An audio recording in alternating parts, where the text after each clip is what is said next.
Okay. Thank you. 11 o'clock you come, huh?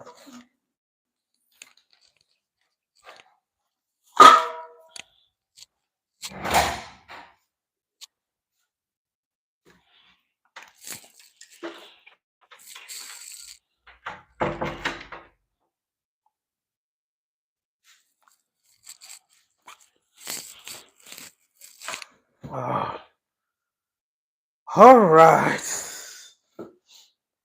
Good morning, guys. Good morning. Good morning. How are you guys doing? I hope you guys are doing good. Welcome back to this morning section of God. I hope you guys are doing okay. Thank you for joining us this morning. Please, if you're joining me for the first time, please comment where you're watching from. Subscribe to the channel and as well give me a thumbs up and let me know where you're watching me from, please. Thank you for joining. Thank you for joining. Thank you. Thank you and thank you.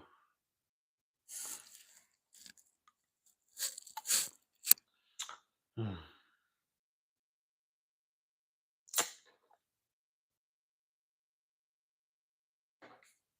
Thank you for joining. Please, where are you watching from? Where are you watching from? Thank you for joining.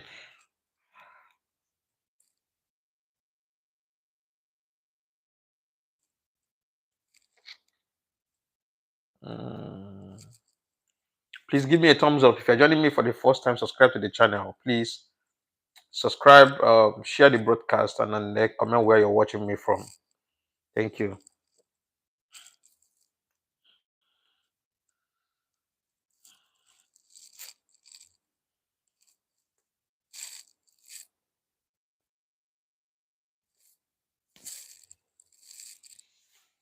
Thank you for joining me. Thank you. Thank you. Thank you.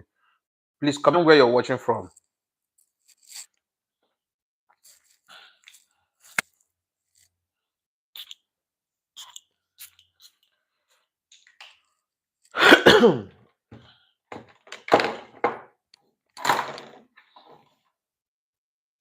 Thank you. Thank you. Thank you. Comment where you're watching from, please. Where are you watching from? If you're joining me for the first time, please subscribe to the channel. Put on your notification button. Please share the broadcast. Share it on your WhatsApp channel, WhatsApp status, Instagram, Facebook, TikTok, Snapchat, Twitch, YouTube, and all your social media handles so that we can get to wider audience. We preach the gospel of truth. We preach the gospel of truth and we sensitize our people the importance of holding our leaders accountable. Thank you very much for joining. Thank you. Thank you. Thank you. Thank you. Please share the broadcast. Share. Can you hear me? If you can hear me, please let me know. If you can hear me, say yes in the comment section. If you can hear me very well, say yes in the comment section, please.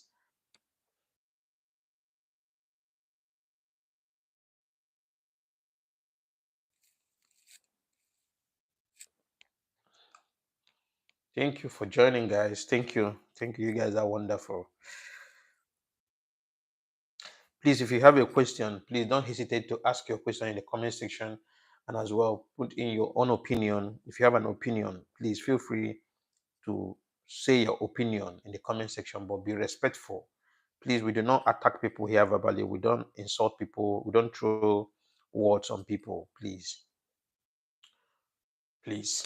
Thank you for joining us.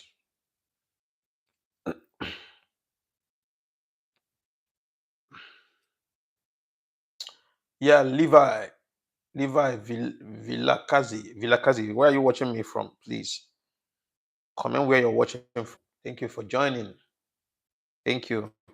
Thank you. Thank you very much, guys.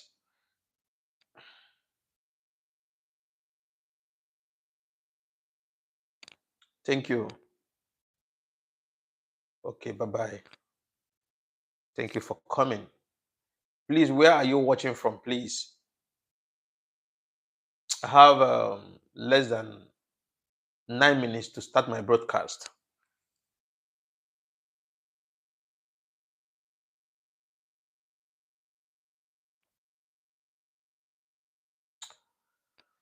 All right, please give me a thumbs up, share the broadcast, subscribe to the channel, please. Very important, so that we can get to wider audience.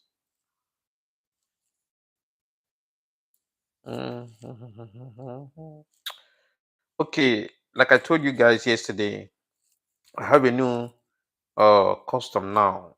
Whenever I come live in the morning section like this, I can you hear me? Can you hear me? Please, if you can hear me, I had somebody say no. Please, if you can hear me, say yes. If you can hear me, please say yes. Thank you very much. Thank you, Mohammed Hanif. Thank you. Hanif, it's been a while. We've not been seeing you here lately. I hope everything is okay with you. Thank you for joining this morning. I see Stalin first. Thank you very much. Philip Nambe. Thank you very much. I see you Njabulo Dalba, something like that. Thank you very much. Okay. Thank you very much. So this morning, like I said, my new custom now, every morning when I come on live broadcast, I will have to pray and thank God for making us to see the brightness of the day. It is very important. I always, um, I don't joke with God anyway. I'm not a religious person anyway, but um, prayer is always my key. I always pray. You know, Thank you very much, guys, for joining me. So before I move forward, I will have to pray for myself before I start broadcast. In the mighty name of Jesus. Please, if you're a woman, please help me. If you're joining the broadcast, please help me to cover your head. If you're a man, please remove the cap from your head. And if you are a Muslim and as well, you can also make your prayers. Okay. So before we start our broadcast this morning, thank you. Thank you very much. Okay, in the name of Jesus, in the mighty name of Jesus, Father, we thank you this morning for your grace. We thank you for your upliftment. We thank you for your open doors. We thank you for provision. We thank you, God Almighty, for all the goodness of your kindness towards us, God Almighty. Father, we thank you. We return all the glory and adoration unto your holy name. May your name alone be highly lifted up in the name of Jesus. Amen. For anything that we have sinned against you, forgive us and sanctify us, O God Almighty. Take the absolute control of our lives, O God Almighty, King of glory. Give us victory and give me utterance to your word, O God Almighty, King of glory, as we speak, O God Almighty, the truth and nothing but the truth, the raw truth, O God Almighty. May the truth penetrate the heart of the listeners, O God Almighty, King of glory. At the end of the day, we will make Africa great again in the name of Jesus. Father, give us the wisdom and understanding, O God Almighty, to carry on this affair, O God Almighty. May your name alone be highly lifted up in the mighty name of Jesus. Amen. Surely, Lord, goodness and mercy shall follow us all the days of our lives, and we shall dwell in the house of the Lord forever and ever. Amen. Thank you very much, guys. Thank you. This is my new custom every morning, like I always do in my house when I wake up, like I always do normally on a regular when I wake up in the morning. That's how I'm going to be doing now before I come live broadcast. It is very important to always commit everything in the hand of God before starting. So I see you, Philip Nambe. I see Chantal Ibrahim. Thank you very much, my brother. I see Musu Kwan Kiawu. Thank you very much. I see Moses Aban. Thank you. I see Moses. I see Philip. Thank you very much, guys. Please, if you're joining me for the first time, please comment where you're watching from. Share the broadcast. Subscribe to the channel. Give me a thumbs up, and as well, comment where you're watching from. Put on your notification button, please. We need to get this broadcast to wider audience. We need our brother African brothers to hear the gospel of truth. And today's topic is going to be centered, like I said, throughout this week. Our topics will be the state of African politics. But today we're going to be talking the importance of protecting Ibrahim Traoré at all cost. So that is today's topic. Ibrahim Traoré must be protected at all cost. If you're a lover of Africa or you're an Africans in Africa and Africans in diaspora, it is our duty to protect Ibrahim Traoré, knowing fully well that what God is using him to do in this dispensation. It is very important that we protect him, promote his leadership, and also support him emotionally, support him morally, and support him with all that we can do to support him. He's not standing alone. Like I said, Ibrahim Traoré is a God sent to Africans. He's just he think some people think that all he's doing is just only for Burkina Faso, but he's not just doing these things for Burkina Faso alone. He's doing it for Africans, for African youth. It's like a mouthpiece for African youth. Waking every African youth up, making us to understand the importance of reclaiming our continent back from this from the West. Because as you can see, we are still under colonialism, and nobody can deny that fact. Africa is still under colonialism with what played out in Niger Republic, in Mali, in Burkina Faso, in Senegal, and Guinea Conakry. What played out there recently is a kind of indication that we are still under colonialism, and we must say no to the West. We must resist with everything inside us to reclaim our continent back. It is very necessary. It is very necessary. Like I said, if you see what happened in Burkina Faso, that is a clear indication that our sovereignty is at stake until when we wake up to reclaim our continent from these Westerners. I don't find the reason why when a country decide to say, okay, you colonized Burkina Faso from the beginning, and they said that you played out like there's independence. Now Burkina Faso owns their sovereignty and their independence, but your presence is still in that country. You are still in charge. You are still in control of their resources, of their military, of everything in Burkina Faso. So what is the essence of coming out to come and tell us that Burkina Faso now is a sovereign state of its own, that they have independence? There's something like independence in Africa. As long as I am, I don't believe there's anything like independence in Africa. Or every single country in Africa is going through one or two all these things I'm going through, under colonialism. Every single country in Africa, most especially Nigeria as a country, is still under colonialism by the British government. They are the ones in charge and controlling our resources. And how are we going to be allowing this to be happening in this 21st century, where everybody's waking up, people are fixing their country? Do you know how Dubai was like before they became what Dubai is? Because they have their sovereignty and they have their resources with themselves and utilized by themselves. Do you ever think that Dubai is even richer than Nigeria in any form? So Ibrahim Traoré is a kind of leader, is a youth, and is a leader that is waking everybody up, making us to understand that we have everything that it takes, to fix Africa and make Africa great. And some people may not understand it. We may not understand, but all I can tell you is that Ibrahim Traoré need to be protected. With the help of Ibrahim Traoré, we get to understand that even as small as Burkina Faso can be able to have the resources, to create, to establish things Ibrahim Traoré is establishing within the space of 2 years. So this is a clear indication that we must protect him, so that as long as he's alive and doing what he's doing, we will be awake and have the need to protect our country and our continent. Unity is number one thing that will make us to achieve this greatness. Unity, yes, I said it yesterday night. We need to wake up. We need to unite ourselves. We need to love ourselves and embrace ourselves. We need to start cherishing ourselves as an African. It is very, very important, because that's the only key. That's the only weapon that we can use, to overcome and conquer the West. Until we are until we stop being divided, they will still be coming and penetrating into our continent and exploiting our resources. But once we come together as one,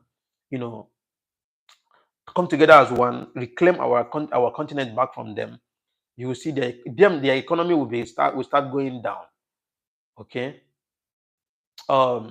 Please, if you have an opinion, please put it in the comment section. If you have a question that you want to ask, please feel free. Ask your question respectfully. Please do not insult anyone or throw tantrum or throw shade on anybody. Africa will never escape the shackles of the West. Why will you say that? We are already escaping the shackles of the West. We are already doing that already. It's happened in Burkina Faso. It's happened in Niger Republic. It happened in Mali. It's happening in Senegal. It's happening in Guinea Conakry. It happened in Chad. So why will you say Africa will never? You will say Africa is escaping because you can hear, you can feel the wind of revolution across every African country, most especially in West Africa. There is a wind of revolution that is blowing. I said it yesterday night. There is a wind of revolution that is blowing across West Africa. It has affected, Senegal is feeling the wind, Mali is feeling the wind, Burkina Faso, Niger, Guinea Conakry, they are all feeling the wind of revolution. And the revolution that will come to Nigeria anytime soon will be like a tsunami, because they knows very well once Nigeria is being captured by the youth, that is a game over for them, you know. So we must protect Ibrahim Traoré. He woke every single African youth up, making us to understand that that true we have the resources. Imagine somebody that has been in power for just only 2 years, and he has been able to deliver 5,000-kilometer paved road. Meanwhile, France was in Burkina Faso for how many years? Over 20 years, or 20, over 27 years or 30 years, but could not give Burkina Faso ordinary 33,000-kilometer paved road. But this young man came in on board. Just within the space of 2 years, he was able to build 5,000-kilometer paved road for Burkina Faso. When you went to Burkina Faso last, were you able to see any bridge in Ouagadougou? But if you go to Burkina Faso today, there are bridges everywhere in Ouagadougou. The guy is doing wonders. The guy is doing absolutely wonders. The guy is doing wonders. Sorry, I'm gonna wear my sunglasses because the light from the what's it called, ring light, it's kind of disturbing my eyes somehow. It's disturbing my eyes. So I'm very sorry. So let me see. Let me read some comments here. Let me read comments. Please feel free to throw in your comments. Feel free to ask your question. Feel free to bring in your opinion. Feel free. We're brothers. We're family here. We're family. I see Philip from Mozambique. Thank you very much for joining. Mozambique, Maputo, right? Are you living in Maputo, the capital? I see Aliso Ibrahim. Thank you. Ibrahim Traore and Big Boss, Big Chobos Charles. Thank you. Sterling Fish, he says South Africa will never escape the shackles of the West. You will not say that. You will not say South Africa will not escape the shackles of the West. First of all, when was the end of apartheid in South Africa? It was not too long ago. This happened, and I believe the South Africans are awake and reclaiming their country. If somebody like Julius Malema is in South Africa, as long as somebody like Julius Malema is in South Africa, trust me, South Africa will be on track. I see Stalin, French too. I see Nketu Mwele. Africans around the globe must unite. Unity is inevitable. Exactly. That is the only tool. That is the only way forward for us to reclaim our continent back. United Africa, yes, of course. That was what Gaddafi was preaching for. That's what Gaddafi was fighting for. One African nation, one African currency, one borderless Africa, and one African military that will cripple the economy of the West, making us to manage our resources by ourselves. Even refineries, crude oil refineries, will be built in Africa. We will have tons of refineries in Africa. Not just only that, we will be able to build, infrastructure, manufacturing companies, build electricity capacity, like power plant that will generate energy for Africans. So, but the West will never want this to happen because it will definitely crumble their economy. South Africa has the USA in its back pocket. Brother, we are so fucked. I understand your pain. I understand your pain. Hi, everyone. Thank you very much. Matthew Ede, where are you watching from? Andrew, Ngoneremaji, Piangaraji. the kind of names you guys answered on this YouTube is scary. Thank you very much for joining. Please, if you are joining, put on your notification button and as well subscribe to the channel. Give me a thumbs up. Thumbs up is always it encourages me a lot. When I see likes, it encourages me. It makes me to believe, yeah, I'm doing the right thing. If Peter, he said, God bless him and Africans. Thank you very much. Thank you very much. So Ibrahim Traoré must be protected at all costs. Like my brother is my South African brother. What's his name? Stalin first. We saw what happened between Ramaphosa, of your president, and Donald Trump the other day in the overhaul house in America when Ramaphosa was invited by Donald Trump. He didn't know it was an ambush, just like what happened between Donald Trump and Zelensky of Ukraine. You saw how your president was subjected into interrogation, right? A whole president was, subjected into such interrogation on a live broadcast, on a live TV, in the public. And you saw the body language of your president. It seems like he was scared. Even the questions that Trump was asking him, he wasn't answering them directly. He was like shivering. This is to tell you how bad our leaders and how cowardice they are. How long are we going to be continue enduring and tolerating this? It is time for the youth to wake up, stand up, reclaim your continent back. We can't continue like this. We can't. J. Fox said, protect this brother and all Africans. Exactly. And that's what we're doing now. That's what we're doing. We use our platform to promote his leadership, tell the world how good he is, and as well, speak good about him. Because we know already that the West have tried all their possible, but they try to assassinate him. It doesn't work. They went through the Congress to see if they can invade Burkina Faso and kill him, or the way they killed Gaddafi. That one did not work because the whole world stood still, and the whole world stood beside Ibrahim Traoré, protested. Our brothers from Jamaica, I saw the Jamaicans were protesting. I saw people from Grenada. I saw South American and North American brothers, were protesting so heavily, to protect Ibrahim Traoré. At the end of the day, they did not succeed. And the next thing they did was to go around media houses in Africa and across the world, paying them, and also some big bloggers here, pay them big, for them to start saying negative things about Ibrahim Traoré. But never mind. We already know the game. It is a dead on arrival. We understand that they are trying their possible best to tarnish the guy's image, to label him a dictator, so that the whole world will start seeing him as a demon. But that's not going to work. Do you know why it will not work? Because we are in 21st century. We're in that age where there's social media.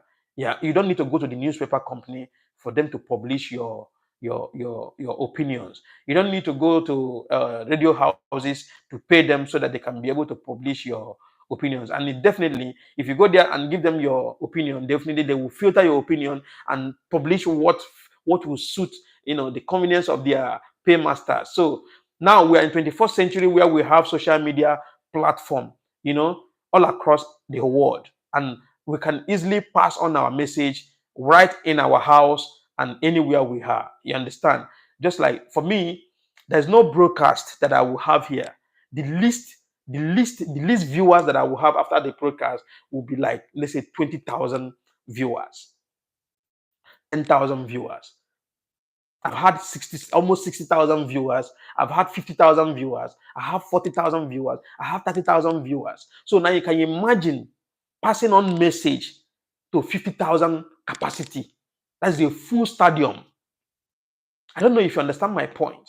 I'm sitting here right here in my house. I'm passing on message to over 50,000 population. They are listening to me. So we will continue preaching the gospel of truth. We will continue sensitizing our people for them to know the importance of holding our leaders accountable. You can understand and agree with me that there's no leader in Africa that is in support of Ibrahim Traoré. There's no leader in the whole of Africa, be it in West Africa, be it in North Africa, be it in South Africa, be it in Central Africa, be it anywhere. They are never in support of Ibrahim Traoré. If they are in support of Ibrahim Traoré, when Michael Langley went to the Congress to label Ibrahim Traoré as a dictator unprovoked, African leaders would have stood up and rebuked him. But no, they were all silent in their houses because they want the guy dead at all costs. This young man has survived over 17 times assassination. They have survived over 17 assassination attempts in the one single individual. If God was not with him, this guy would have been like Thomas Sankara by now. If God is not with him, Michael Langley would have succeeded in the Congress by labeling this young man a dictator. And once they label him a dictator and a danger to the society, do you know what would have happened? American soldiers will invade Burkina Faso to capture him alive or to kill him.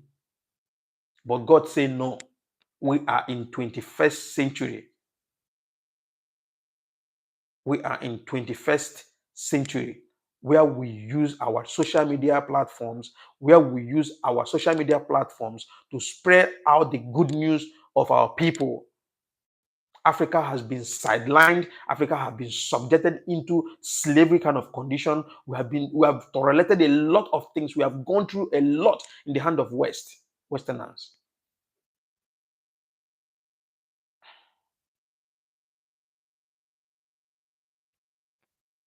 Yeah, I understand that.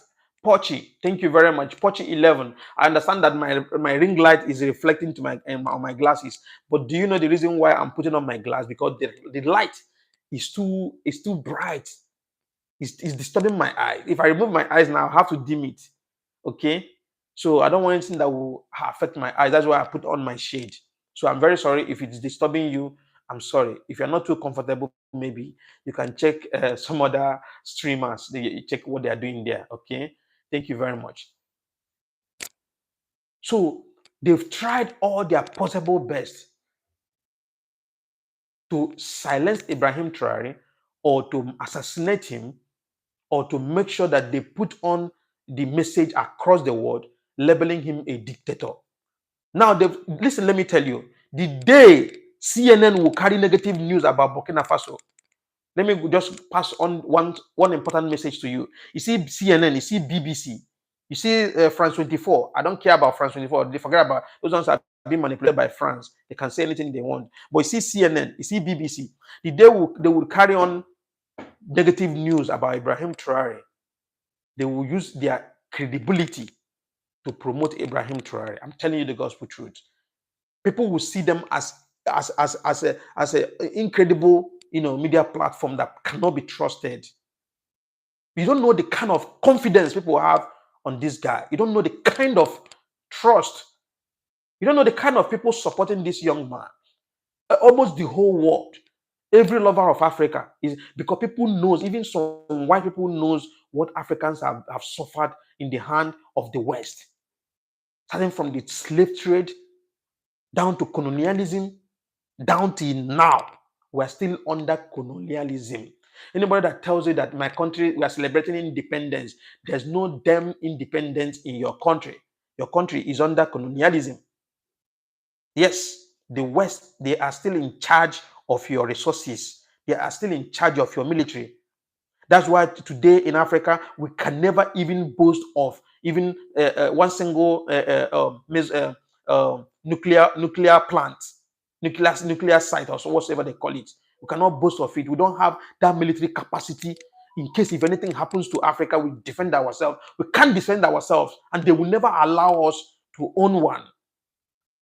That is the kind of wickedness that have meted on Africans.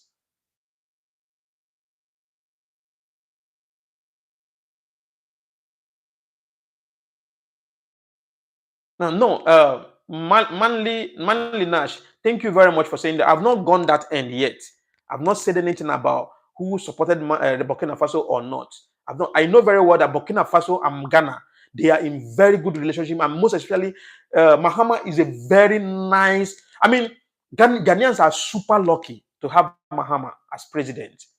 I swear to God, he's not that young like that, but he has that young mindset. Mahama is exceptional. Let me tell you one gospel truth. Mahama Mahama. I mean, any country that has Mahama as a president, they are lucky. Mahama is a very good guy. He's a very nice guy, and I understand the fact that Ghanaians and the Ghana government and the Burkina Faso government, they are in a very good relationship. I understand that very well, but I'm not going that end yet. I'm not even driving to that end. Yes, I'm not driving to that end. What I'm talking about is most of the African, in fact, I would say all the African leaders, apart from Mahama, I would have made that statement. Apart from Mahama, let me remove my glasses. Apart from Mahama, all the African leaders are against Ibrahim Traore. Do you know why they are against him?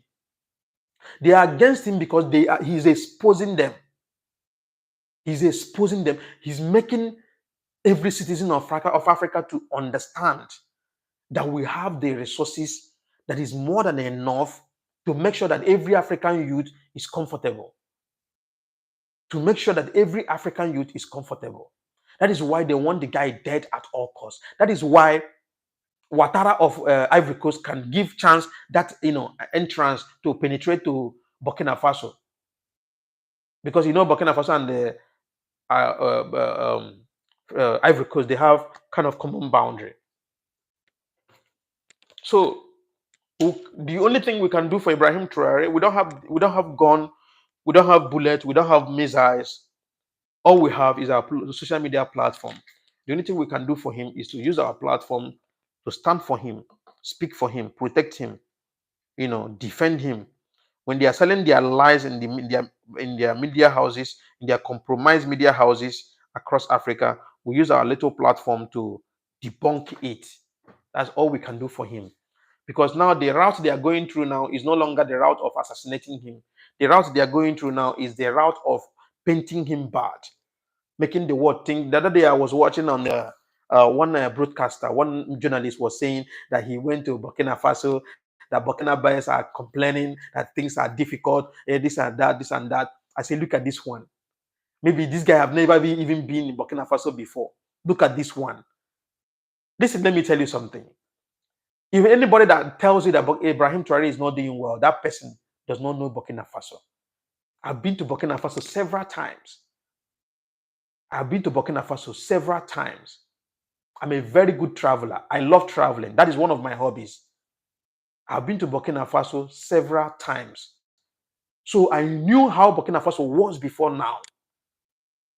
When you run all the way from Benin Republic down to Burkina Faso, end of Burkina Faso, between the border Mali and Burkina Faso, you will agree with me that the road was nothing to write home about. The road was not, before the emergence of Ibrahim Traoré, the road was nothing to write home about. Burkina Faso does not even have constant electricity.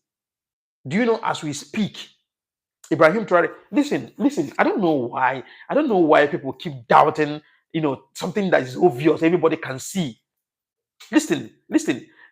I don't know why we Africans, some people always choose to, they choose lies over truth. People choose to promote evil over truth. I mean, you know what is going on. Listen, there's a YouTuber that his name is Wodemaya. He's a Ghanaian YouTuber. I don't know. This is my brother. This is my Ghanaian brother, Manly Nash. Are you still there? I believe so much well that Wodemaya. Wodemaya is a Ghanaian YouTuber. Wodemaya said that he chose to went to Burkina Faso because he has been seeing this on social media, seeing a lot of things about Ibrahim Traoré and about Burkina Faso, that he want to go and confirm by himself to see if it is true. Listen, let me play this video. Let me play this voice for you. This is from Wodemaya's account. This is not me saying. This is a YouTuber, a popular YouTuber. Wodemaya is one of the biggest YouTuber in Africa. After Macangels, you count Wodemaya before you count Stephen Duku and Hyena and all that. So Wodemaya is a very massive, big YouTuber, and Wodemaya can never be compromised in any way, and he can never lie. So listen, let me tell you something. Let me play this voice for you. Let me play this for you so that you can get to understand what I'm talking about. It's really happening in Burkina Faso. It's a revolution that I believe that the entire continent of Africa can emulate. I mean, when you have a leader that really cares about his people, he makes sure that he delivers. Guess what? Will you believe if I tell you that the entire country of Burkina Faso could only boast of 3,000 kilometers paved road? The entire Burkina Faso, the entire Burkina Faso could only boast of 3,000-kilometer paved road after 30 years France present in Burkina Faso. After 30 years. After 30 years. While Burkina Faso, France was in Burkina Faso exploiting their resources, taking charge of Burkina Faso military for what? A country that have gotten their independence, that their sovereignty should be protected. Burkina Faso can never be proud of 3,000-kilometer paved road after 30 years. Listen to him. From independence till now, will you believe me?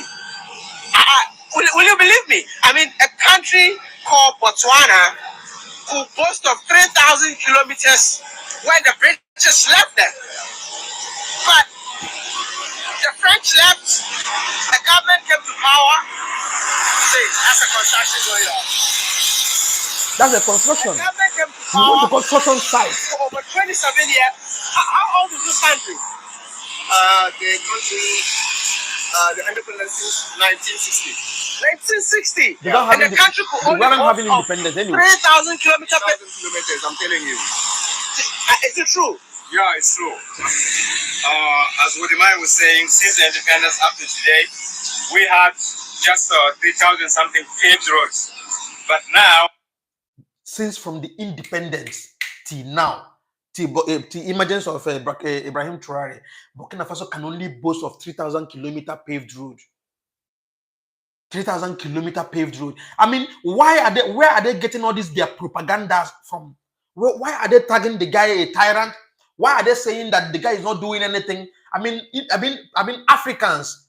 With the coming of Traoré, they are planning to pave 5,000 kilometers per year. This is insane. It's insane. You see, listen, he said Ibrahim Traoré has a plan of paving 5,000-kilometer paved road for Burkina Faso every year. What a whole France could not give Burkina Faso for 30 years. I mean, over up to 5,000-kilometer paved road, they cannot give them for over 30 years. Ibrahim Traoré is giving it to them every year. As we speak now, you have already delivered 5,000-kilometer paved road. Listen, continue listening to this. This is unbelievable. How are they achieving that? Yeah, they bought all the equipment because the government doesn't want anymore to let any company be in charge of this. So they bought all the equipment to do it by itself. The government is in charge of it. You can get it. You get it now. He said, I hope you guys, this is not coming from my mouth. This is coming from a Burkina Faso citizen, a Burkinabe, from a Burkinabe mouth saying this. This is not even Wodimaya saying it. Wodimaya is interviewing a citizen of Burkina Faso. And Wodimaya is a very popular YouTuber. Everybody knows Wodimaya. So you will never agree with me. You will never even think of that maybe Wodimaya has been compromised. Okay? Now, you do know the insane thing Ibrahim Traoré did. Ibrahim Traoré, he decided to ask all the foreign contractors to go because they delays the job. If you give them job of 10 kilometers to pave 10 kilometers, it takes them like 10 years to finish the job, to deliver the job. So he asked them to leave. Do you know what he did? He went and bought over 1,000 machines. Do you know what it is do you know how much it costs to buy 1,000 machines? Heavy machines, grader, excavator, compactor, and all the rest. You know how much it costs? Do you know how much is a grader? Do you know how much is a compactor? Do you know how much is a crane? Do you know how much is trucks? He bought over 1,000 machines. And he started constructing the road by himself. And the sweetest thing that he did not go and look for expatriates. He did not go and look for other people from other countries to come and help them. He sent his people to go and learn how to make use of those equipment. And they went and learned how to make use of the equipment. And Burkina Faso are the ones building their own country. As we speak, Burkina Faso is a project site. As we speak, all the government houses, all the government institutions, all is under construction. Is under construction. all those roads that you can see. That's crazy. Yeah. As you guys, maybe some of you saw the equipment coming from Ghana. Okay. People made a lot of videos about it. So the equipment are here. The government is taking. Ghanaians, kudos to you, Ghanaians. You guys are super amazing. The whole of the equipment came through Ghana. All the whole of the equipment. In fact, Ghana have been, in fact, see, listen, let me tell you something. You see, Africa, we are sweet people. Africans are sweetest people on earth. If Africans want to love you, they will love you with everything inside them. And you know one thing I love about Ghanaians, and you know one thing I love about Mahama. Mahama is that leader that has a young mindset. He has this modern day age, mindset. He has that technology mindset. He has that, I mean, how will I even put it? For them to do this alone for Burkina Faso, I mean, this means a lot to me. This means a lot to me. This means a lot to me. All the equipment came from Ghana. All the equipment had landed in Ghana's port, and they took it from Ghana down to Burkina Faso. Constructing or building the roads, because sometimes they give it to private companies and they take forever to finish some roads. So the government is now taking care of building the roads with their own equipment and everything. So that's what's happening. And one of the most exciting things about this whole road construction in Burkina Faso, the fact that the government bought all the equipment, trained the youth to operate this equipment. So literally, he trained the youth to operate the equipment. He did not go outside to look for expatriates. He did not go outside to look for workers. He trained the youth to make use of those machines. He trained the youth. And at the end of the day, Burkina Faso are the ones fixing their country. The people of Burkina Faso building the country for the people of this beautiful country. The country is under construction. Burkina Faso, indeed. This is the country, the voice you heard here, the country is under construction, is from a Burkina Faso. It's from a Burkina Faso citizen. He told you that the country is under construction. So how on earth will you think? I mean, let's just leave this propaganda. This is a dead on arrival. No matter how they try, just though they are trying to eliminate the guy, but it will not work because the border is tight. Not just tight. Border is not just only tight. Do you know that the Sahel states, they have formed one military alliance? They have formed one military capacity. The Burkina Faso, the Niger Republic, and Mali. They have formed the Sahel State Military Alliance. Not just only that, they have one flag now, Sahel flag. They have one anthem, which was unveiled a few weeks ago or a few days ago. They very soon, before 2026, January, February, Sahel State will have their currency. There will be nothing like CFA anymore in Sahel states. They will have their currency. And this thing is going to boost their economy. Don't mind. I understand that, my brother, manliness. We understand. This is the reason why I keep telling people here. If you think the West want the best for you, you are wasting your time. If you're an African and you think the West, want the best for you or want you to be the best, you are just wasting your time. They know very well that poverty is a weapon. So that is why they're using poverty to impoverish Africans because of their personal gain. And I keep asking people, please, can somebody explain to me the work of AFRICOM in Africa? I've said it, I've asked it time without number on my live broadcast. What is the job of AFRICOM in Africa? From my own research and all that, investigation and research, right? I got to understand that the reason why this AFRICOM was established in Africa by America, right, was to enhance the military capacity in Africa, which is a fallacy, a mirage. And as well, according to them, what they said the reason why they are establishing AFRICOM in Africa to help Africa to during the time of disaster. We do not have natural disaster much, despite Sierra Leone and some other country that has landslide and erosion. We don't have natural disaster like them. So they should finish with their own dealing with natural disaster before they talk about Africa. In Africa, we don't have earthquake. In Africa, we don't have tornado. In Africa, we don't have volcano. In Africa, we don't have tsunami. But they have all these things. So let them focus in their country and leave Africa alone. And the third thing they said that the main reason why Africa was established in Africa was to, protect U.S. interest in Africa. Now you get into this was the main reason this particular institution was established in Africa. So what is their business now? In all this explanation, what is the African business in Burkina Faso by labeling Ibrahim Traoré as a dictator? Are they here to fight dictatorship in Africa? That is a very simple question, because I did not see that in the list of what they came here to do.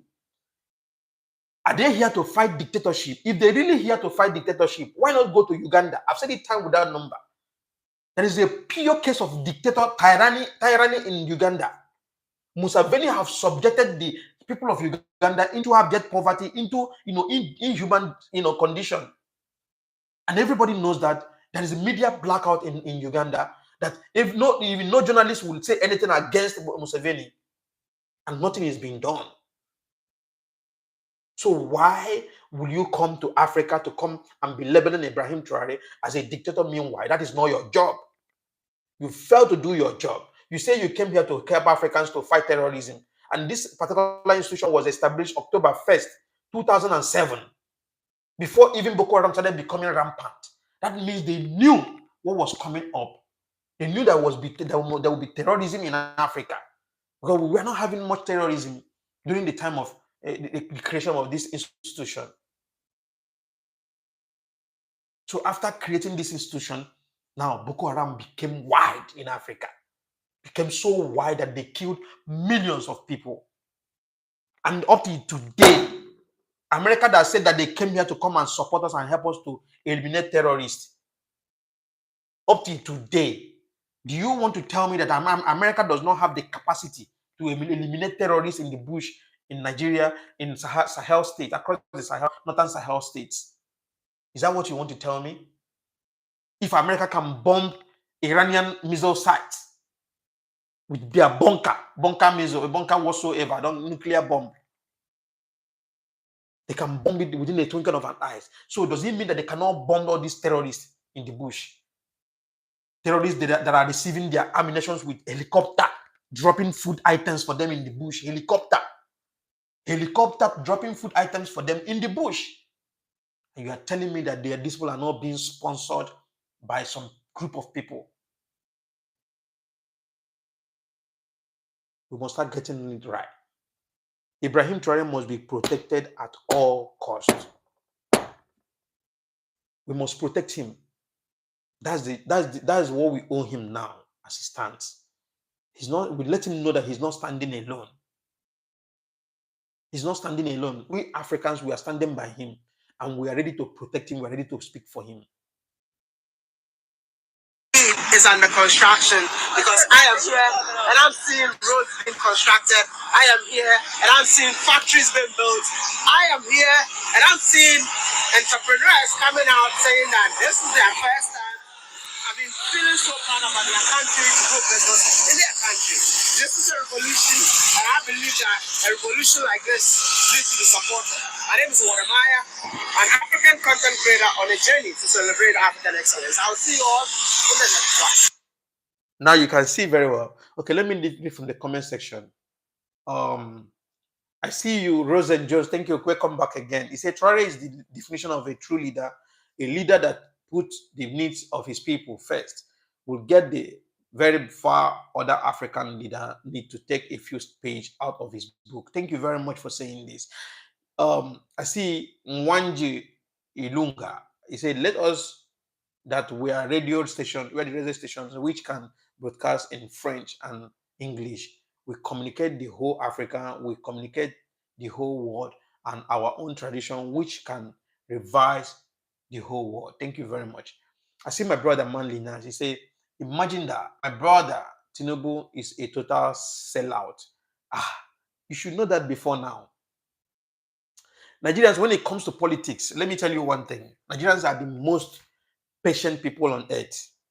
Nigerian citizens, they are the most patient people on earth. What Nigerians have gone through in the hand of politicians is something that when you hear it, you'll be shedding tears. We've not been lucky to elect the perfect leader that would have fixed Nigeria. The perfect leader that would have fixed Nigeria that we got before was Yaradua. But Yaradua didn't even last long. If I thought that we had Yaradua at least for 80 years, what is happening now wouldn't have happened. So when it comes to leadership, Nigerians were not lucky.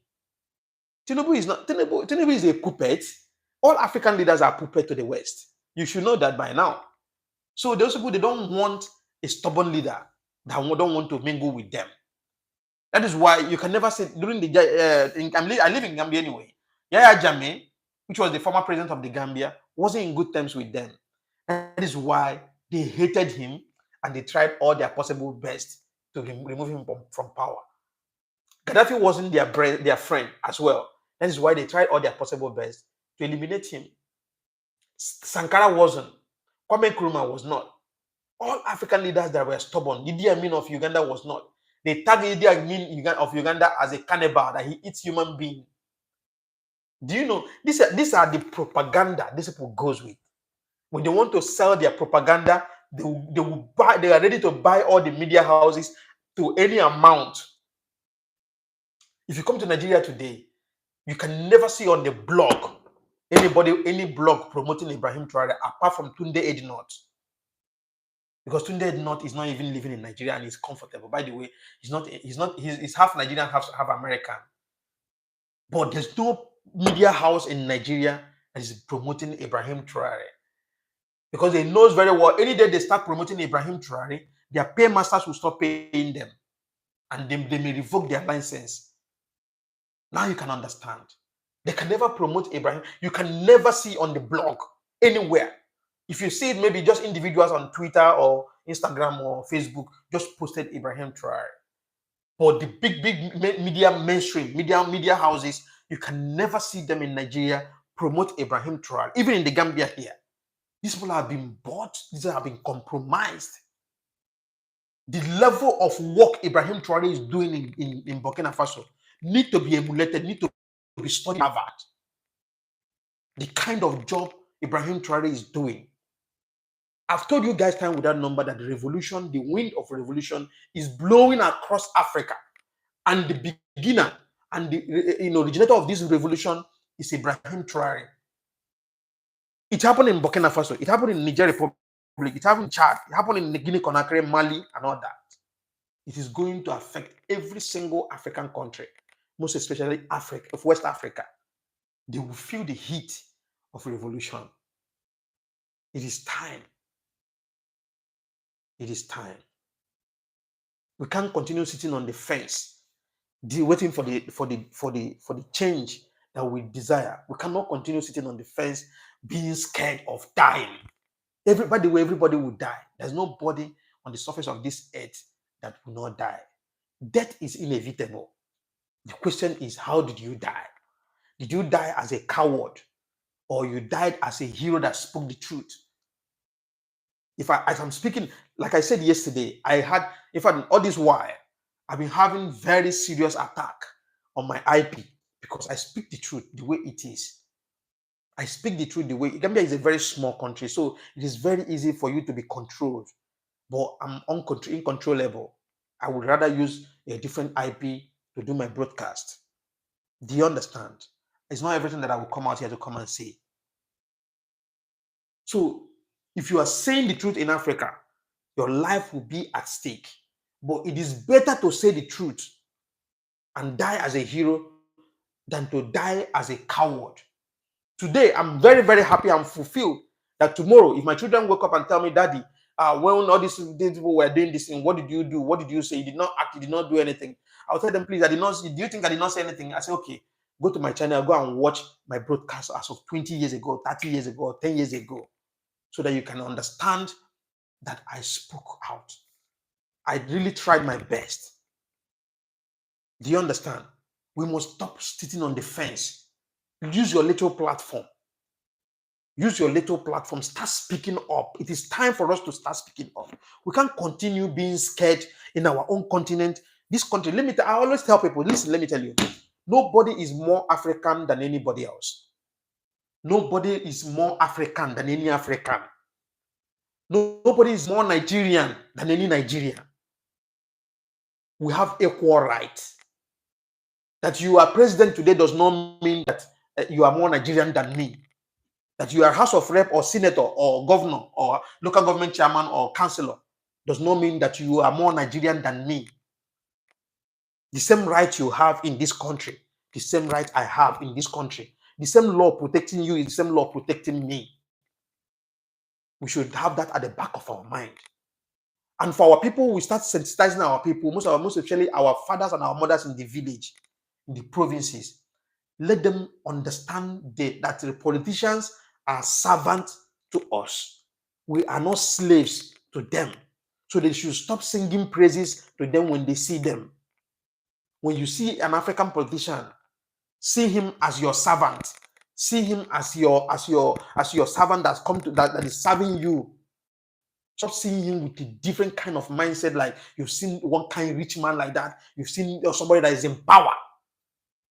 Yeah, they are in charge to make the law, but does not mean that you are their servant or you are a slave to them. Something caught my attention the other day.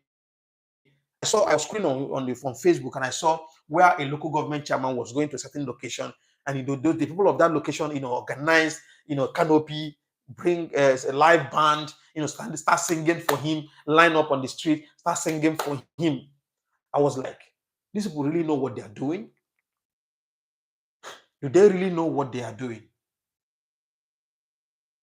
Did they really know what they are doing? You are singing praises to someone who has looted the destiny of your children away. You are singing praises to him. The other day, about 200 people were killed in cold blood in Benue State. And Tinubu was forced to go to Benue. And when he got to Benue State, I saw little children were lying up on the road, endangering the lives of those children on the road, under the rain, just to sing praises to Tinubu.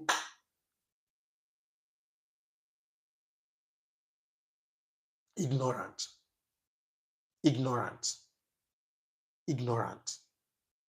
We cannot continue in this kind of life, with this kind of life in this dispensation. We are in 21st century. I always tell people, we're in 21st century. It is time for us to wake up. Start making use of our brain. Know the importance of holding leaders accountable. Stop letting them to silence you with their threats. They will come and tell you, if you talk, I will do you this. I will even want you to do that to me. Then you will use your credibility and do my promotion. You will promote me with your credibility. You sell your credibility for my own promotion. I will want that the day it will happen. Because the truth must be said. Nothing but the truth. And only God knows all I say on my platform is nothing but the truth. I do not say anything that mixes water or word. I don't mix word. I say it the way it is. We must continue saying it. Because Baba Fela Nicola Bokuti was a preacher of gospel of truth. He was subjected to inhuman treatment, beaten up, stripped naked, locked up in the jail, beat up his mom, to the extent the mom died in the in the process, and burned his houses. Because why? He came out and demand for leadership, good leadership, demand for dividends of democracy, go across the board to every citizen to enjoy the mineral resources that we have. He was beaten and beaten and beaten. And mind you, some of his friends started coming to him, telling, stop this thing you're doing.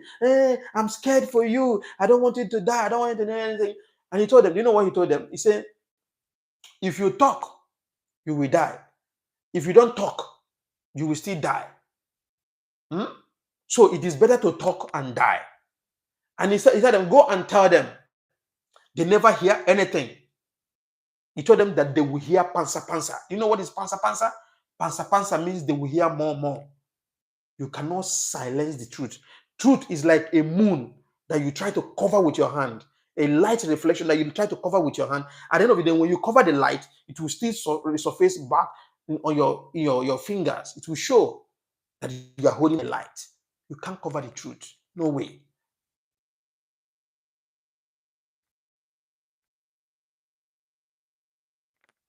No way. You can't cover the truth.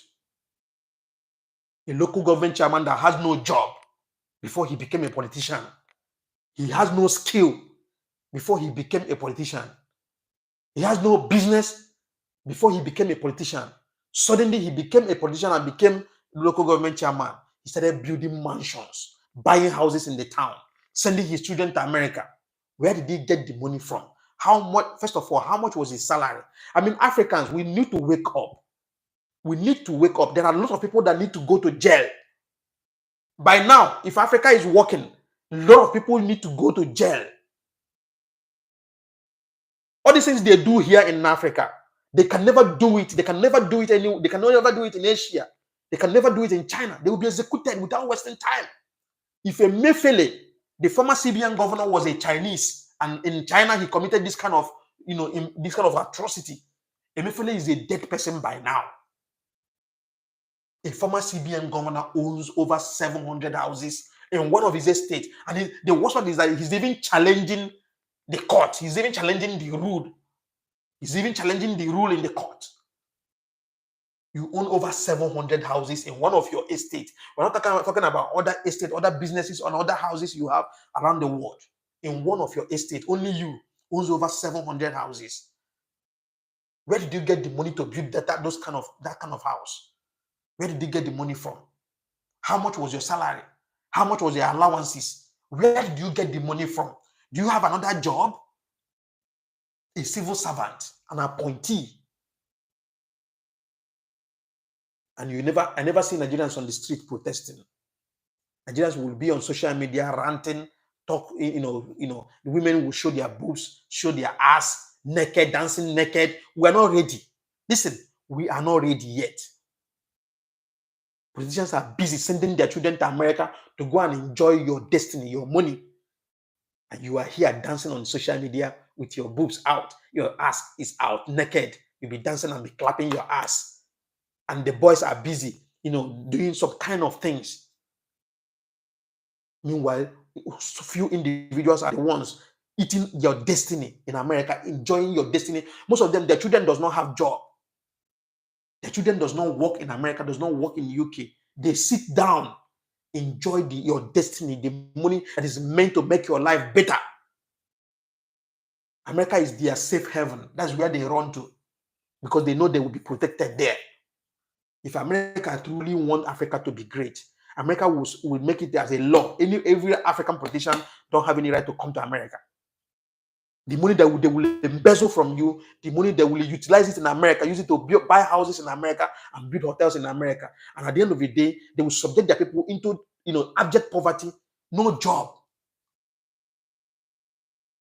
University students, graduates are coming out every year, no job.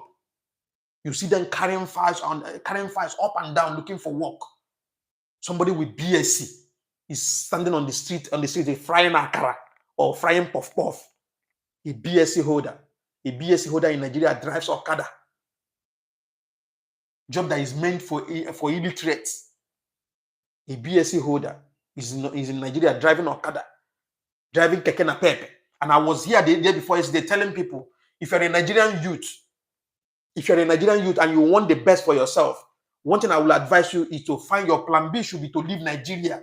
If you don't have any job that you are doing in Nigeria, if you don't have any reasonable business you are doing, your plan B must be to leave Nigeria. And somebody was telling me, if everybody leave, who will stay there to fix country? Do you have the capacity to fix the country?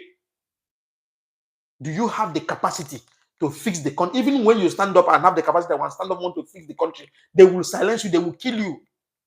Because there are few people that don't want the country ever to be good because it's for their own benefit. Because it is your sufferness, they are benefiting, they are enjoying from your sufferness. They love seeing people worship them. They love that poverty. They like people to be poor so that they will worship them. That's why when you see your local government, your politicians, your House of Representatives, the people that you sent to go and speak for you in the House of Assembly, the people that you put as a local government chairman or councillor, when they're coming, when you see them like they come like this, you'll be bowing for them, worshiping them. Wake up, Nigerians. Wake up, Africans. Wake up. We have a lot of work to do to bring back Nigeria on track. Nigeria need the best leaders. Nigeria have everything. Listen, unless until you travel, you get to understand and agree with me that Nigeria is one of the richest country on earth. Nigeria is one of the richest country on earth. There shouldn't be any reason why any Nigerian would jump Mediterranean Sea to cross to Europe to go and look for greener pasture. There is no reason why any Nigerian would cross Mediterranean Sea, knowing fully well that it is a 50-50 thing. It's either you die or you get there successfully. And when you get there, you will still be subjected into inhuman condition, into slavery kind of condition, and they will throw you inside farm in Italy, in Spain, and in Malta to go and farm.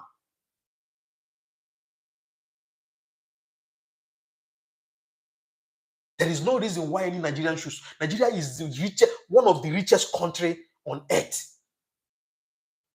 Make your research. Lagos State, I've said it time without number. Lagos State as a state in Nigeria. Lagos State is about, in population, is about 24 million in population. Will you agree with me that Lagos State alone is richer than Spain? Lagos State alone, Lagos State as a state in Nigeria, out of 36 states plus capital 37, Lagos State is a state in Nigeria, 24 million in population. Lagos State is far richer, far, not even richer, far richer than Spain as a country. But in Lagos State, there is no good pipe-borne water. There is no good access road in Lagos State. Is nothing to write home about.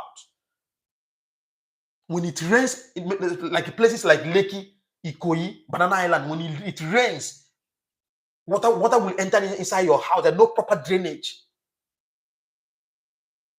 in Lagos State. And the taxes people pay is more than, it's crazy. Lagos State alone is far richer than Spain. Look at the government schools in Lagos State. Look at the hospitals. Do you know that in Nigeria today, when you have an accident in Nigeria and you are unconscious, you are in critical condition, if they take you to the hospital in Nigeria, they will demand for immediate payment before they will start treatment. That is Nigeria for you. It happens only in Nigeria. Hospital would demand for immediate payment, payment. You pay money down before they start treatment. Even if your life remain one bar, you are about to die. Even if you are dying the next minute, if you don't pay the money, they will never treat you in Nigeria. And somebody came to my life to tell me to stop, to stop making Nigeria look bad. Nigeria is a bad country. Nigeria is a very bad country. It's not even conducive for any reasonable youth that has talent, that knows what he wants to even stay. Nigeria will damage your sense of reasoning. Nigeria will damage your psychology. Why are we making it look like as if that everything is all right? Meanwhile, everything is not all right. There is no reason why any Nigerian youth, any Nigerian child should go to bed hungry. In fact, there should be no any reason why we will have Amajiri in the northern part of Nigeria. There should be no any reason why any Nigerian child should be hawking on the street to sell to meat and meat. There should be no reason why any Nigerian child should be out of school. There should be no reason. Do you know how many million barrels of oil Nigeria produces? Nigeria produces oil more than even Dubai, UAE, United Arab Emirates. Nigeria is the highest country that produces oil highest in Africa. Where is the money going into? Do you know how much is 1 barrel of oil? Where is the money going into? A country that produces oil cannot even boast of refinery of its own. Apart from Dangote that commissioned his refinery a few months ago. Nigeria as a country don't have refinery. You will have to remove, when you produce your crude oil, you ship it out to another country, giving other people job. Meanwhile, you have millions of you that are out of that are graduate that does not have job. Do you know if Nigeria as a country, if Nigeria is a functioning country, you know that Nigeria should have at least 10 refinery in that country. Nigeria should have at least 10 refinery. In fact, petrol in Nigeria shouldn't even cost more than 50 cents.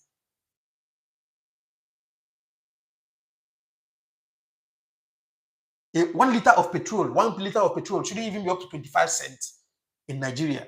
If Nigeria was a functioning country.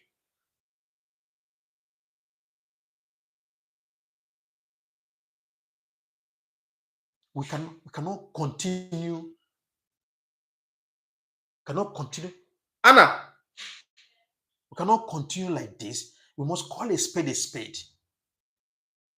We must call a spade a spade. We must call a spade a spade. African politicians, what they do is to enrich themselves, make themselves feel comfortable, make themselves feel pumped, fixing their countries, their family, fixing their family members and relatives first. For instance, I see my brother, Omar Jared. Thank you very much, my brother, for coming. Thank you very much. Let me give an instance. This guy reminded me something. Do you know in 2016, when Jammeh was out of power, do you know that when Barrow came into power, Barrow was nobody? I don't care. This is fact. Go and make your research. If I'm lying, prove me wrong. He can bring in, he can declare his assets from before he became president. Let him declare his assets. He was nobody. Will you agree with me? Someone that just came into power, 2017, he was sworn in. Will you agree with me? Immediately he was sworn in, he sent his son to America. Immediately. If you want the best for your country, why not develop the government schools that are here already? Let your children study here and school here in Gambia. But don't. The next thing he did, within just that short period, somebody that just how much is his salary anyway? How much is the allowances? He built, do you know the kind of mansion he built for his mom in the village? Do you know how much he spent to build that mansion? This is the corruption that have eaten Africa deeper. That we are trying. How can we? Just not just only saying it here, but we just have to face the reality. You enrich yourself and your family, send your relatives and everybody to America to have a good life. Meanwhile, you come back down to Africa to come and subject your people into abject poverty. Meanwhile, your family members, your relatives, your extended relatives are comfortable in America. You give them life. But the common man here cannot even afford 3 square meals a day. Cannot afford 3 square meals a day. And we've not been on the street to protest. Everybody is scared to die. Nobody want to talk. Nobody want to act. We are scared to talk. Do you know that the person that point gun at you and shoot you dead, you know that the person too will die someday? Nobody on this earth will live forever. Death is one thing that is inevitable. It is waiting for everybody. That is one of the reasons why you see most of these politicians, their children are useless. Their children are drug addicts. Go to America and look at them. Go to New York. Go to Los Angeles. Go to America and see them. Go to America. Most of these politicians you see, the reason why they don't want to bring them back to Africa is because they've already lost. They are lost already. Because public fund is a poison. When you are eating public fund, you are inflicting yourself with a poison that's incurable disease. Do you know what is public fund? Public fund kills faster than anything else. Public fund, ill-gotten wealth. It is dangerous. It doesn't tell immediately, but it tells thereafter. Your children will pay for it than they will pay dearly. So it is better for you to start doing things right than to start doing it wrong. Do you know in Gambia, recently they just started fixing the feeder roads. Do you know that in Gambia here where I live, do you know that there are a lot of things that need to be fixed? Government schools, hospitals are nothing to write home about. But these guys saw the whole thing that is going on. Citizens are complaining. Social communities are very expensive. During the OIC, he used OIC as a tool to purchase over 100 SUVs, over 100 Land Cruiser. Do you know how much is Land Cruiser? Brand new Land Cruiser. That's over $100,000. He bought over 100 of them. What is he going to do with them? And the worst part of it is that he scattered. I don't want to talk because it's getting to me already. So I don't want to go deeper. If I go deeper, I will unravel a lot of things. Most of them, their children are useless. Most of them. I would say almost all of them. Almost. Public fund is dangerous to eat. It is very dangerous. It is better for you to avoid it. You will enjoy it now, but thereafter, your children, your grandchildren, your great-grandchildren, your even 10th generation will pay for it dearly. I've told you guys about one story of a man in my maternal home. His name is Michael. It was long story, long time ago. I wasn't opportune to meet him because I was very, very, very small. I think I was not even born when he died.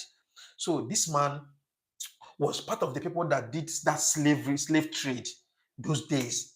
So he gathered people in the community and he sold people to the white people, right? So he made a lot of money then. He made a lot of money.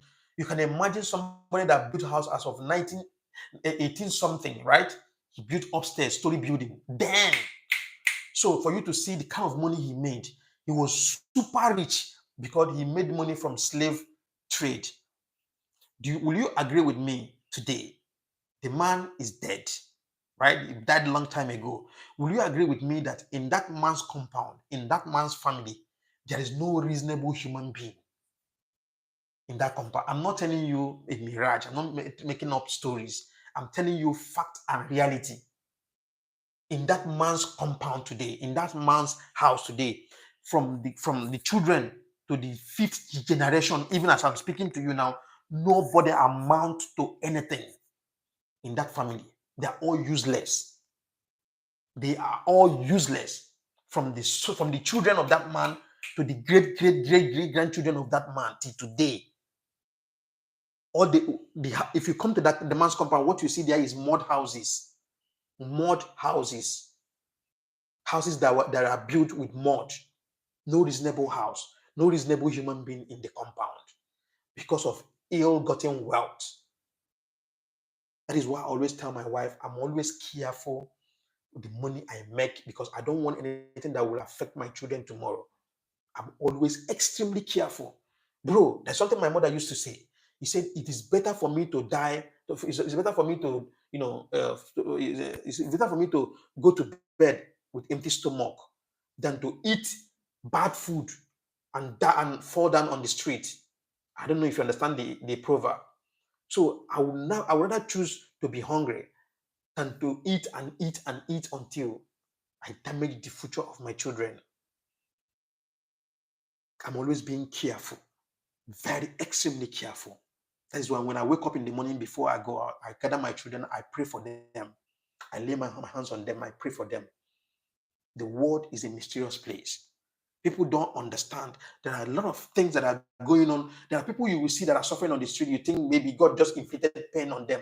It is because of what their parents did.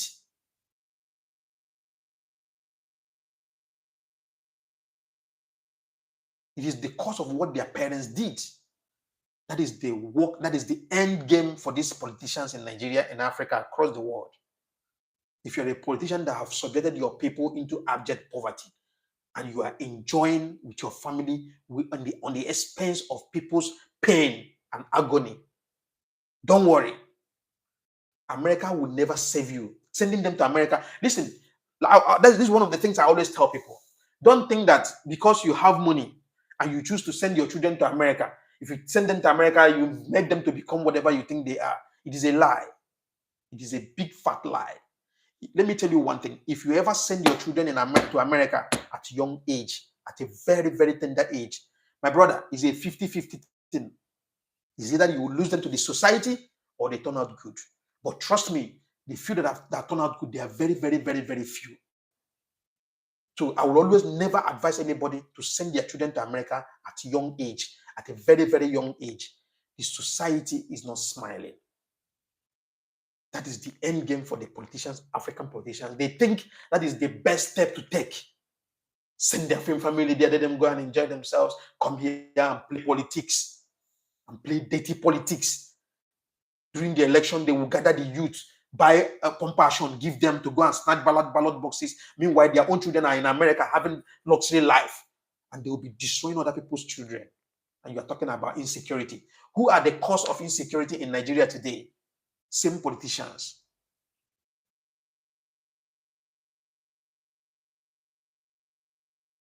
Same politicians are the same people that they generated this insecurity.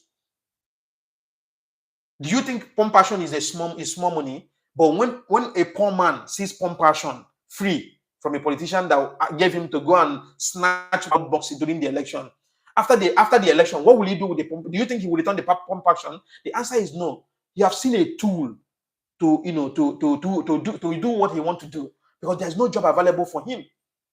They will use you and they will dump you. The only time you will see Nigerian politicians in their constituency is during the election, during the campaign period. That's when you see them. They will leave Abuja and leave America and come down to constituency to come and solicit for votes and gather the youth, mobilize the youth. Africans, we need to wake up. We need to wake up. The truth that everybody is scared to say is somebody that will say it. We need to wake up. We need to wake up. It is time. This is the time now, because we are in the 21st century. There's no time anymore. We can't continue like this. The African have been seen as a country, as a continent that is at the back of the world. Africans have been seen as everywhere you go, even in the restaurant in America or in Europe, when you enter the restaurant and see white people there, you'll be discriminated. You'll be discriminated. How are we going to continue with this? Are you comfortable? I'm not comfortable. It's only we, the Africans, will defend our continent. Nobody else will. Nobody else will do it for us, but we. Ibrahim Traoré needs to be protected at all costs. If you're an African and you're hearing my voice, it is time for us to start protecting him. Use your platform to speak for him, defend him, because media houses have been compromised. That is why you can never see them carry on the news and what is happening in Burkina Faso. Never. Never. You can never see them carry on the news of the goodness of this man in Burkina Faso. This man is doing amazingly well. He's doing, forget about what you hear. This man is doing amazingly well. As we speak now, go to Fada in Burkina Faso. He's building a power plant that will supply electricity 24 hours to Burkina Faso.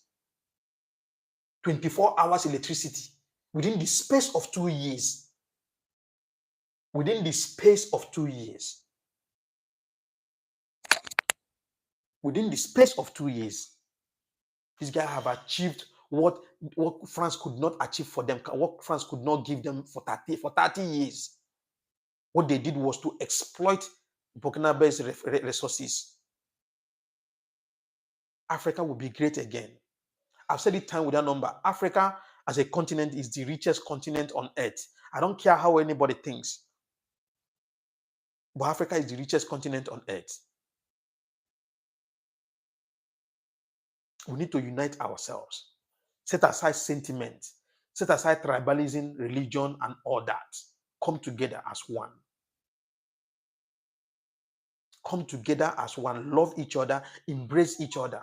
Promote our culture. Promote our heritage. Our heritage. Promote everything about Africa. Stop worshiping the West. Stop bowing for them. They are not better than you. Do you think they find it easy? Do you know how many people in UK that dies because of depression? Do you think how many people that dies in Europe because of depression? Do you know how people that dies in America because of depression? They are not comfortable. There's nowhere on earth that you will say, yes, everything is all right. So stop promoting them. Stop making them feel like they are better than you. Them too, they struggle. Most of them live by paycheck. Taxes. In Europe, how much do you earn as salary? You can't. The average people that earns 3,000, 2,000, 1,000 something. And let me ask you a question. Unless maybe you are doing double shift, but your double shift, you die quick. You use your life to play gamble. You're doing double shift. This body, you can't suffer this body too much. If you're earning 2,000 in Europe, let me ask you, after paying taxes, because once the money enters your account, government will minus their taxes. If you're earning 2,000 and government minus 400 from your 2,000, it remain 1,006. Okay, let's say government minus 300, it remain 1,007. Okay, 1,007, your house rent is how much? You pay house rent, okay, maybe let's say you are paying house rent of 700. That's the minimum. 700. You pay 700 house rent. It remain 1,000 for you. Out of that 1,000, now you minus your gas bill, minus electricity bill, minus internet bill, minus dustbin, trash bin or whatsoever, minus, before you minus everything out of the 1,000. Now what will be left with you maybe like the 600. Then you minus 300 from your feeding, then minus transport to go to work. What will be left with you at the end of the month?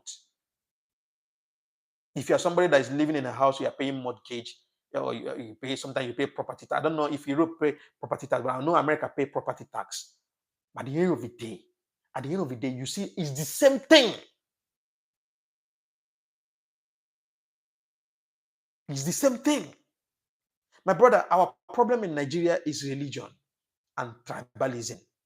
That is why a Muslim man will not want a Christian to become president. A Christian will not want a Muslim to become president.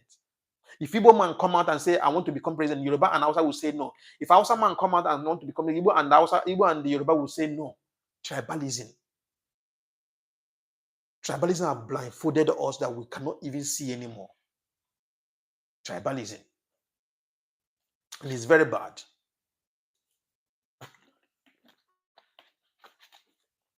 Let me go to the comment section. Please ask your question or put in your opinion. It's very important. Always put your opinion here. I see Maggie Obo. He said, you have said it all. Almighty God will surely bless you and your families in Jesus' name. Thank you very much. Speak, my friend. You reached the climax. Thank you very much. I'm from Haiti, and it's even worse. Really? So Haiti is like that too? I have not been to Haiti. I don't know how their government is there. Really? I see Panla King. I would be happy if Caribbean leaders took a page out of Mr. IT book. Roxanne Jones said his generation paying for my for parents. Okay. Marian Owal, my son, may Almighty Allah bless for us.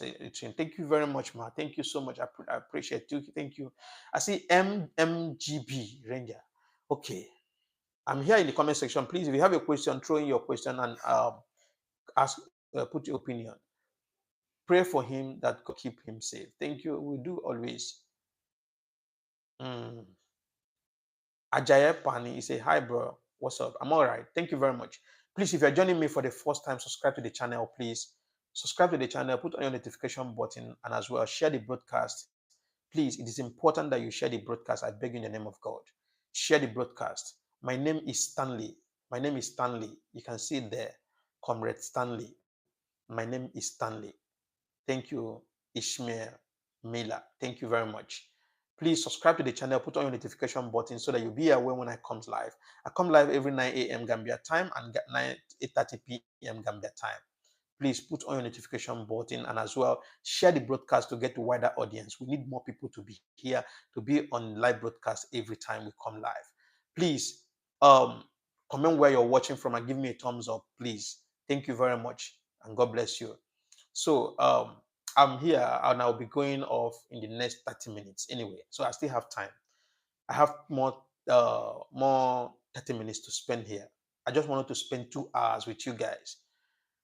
Lorna Thompson, I pray for Africa is the mother country. Exactly. I always tell people, people don't know how blessed Africa is. Okay, Stanley, please to meet you.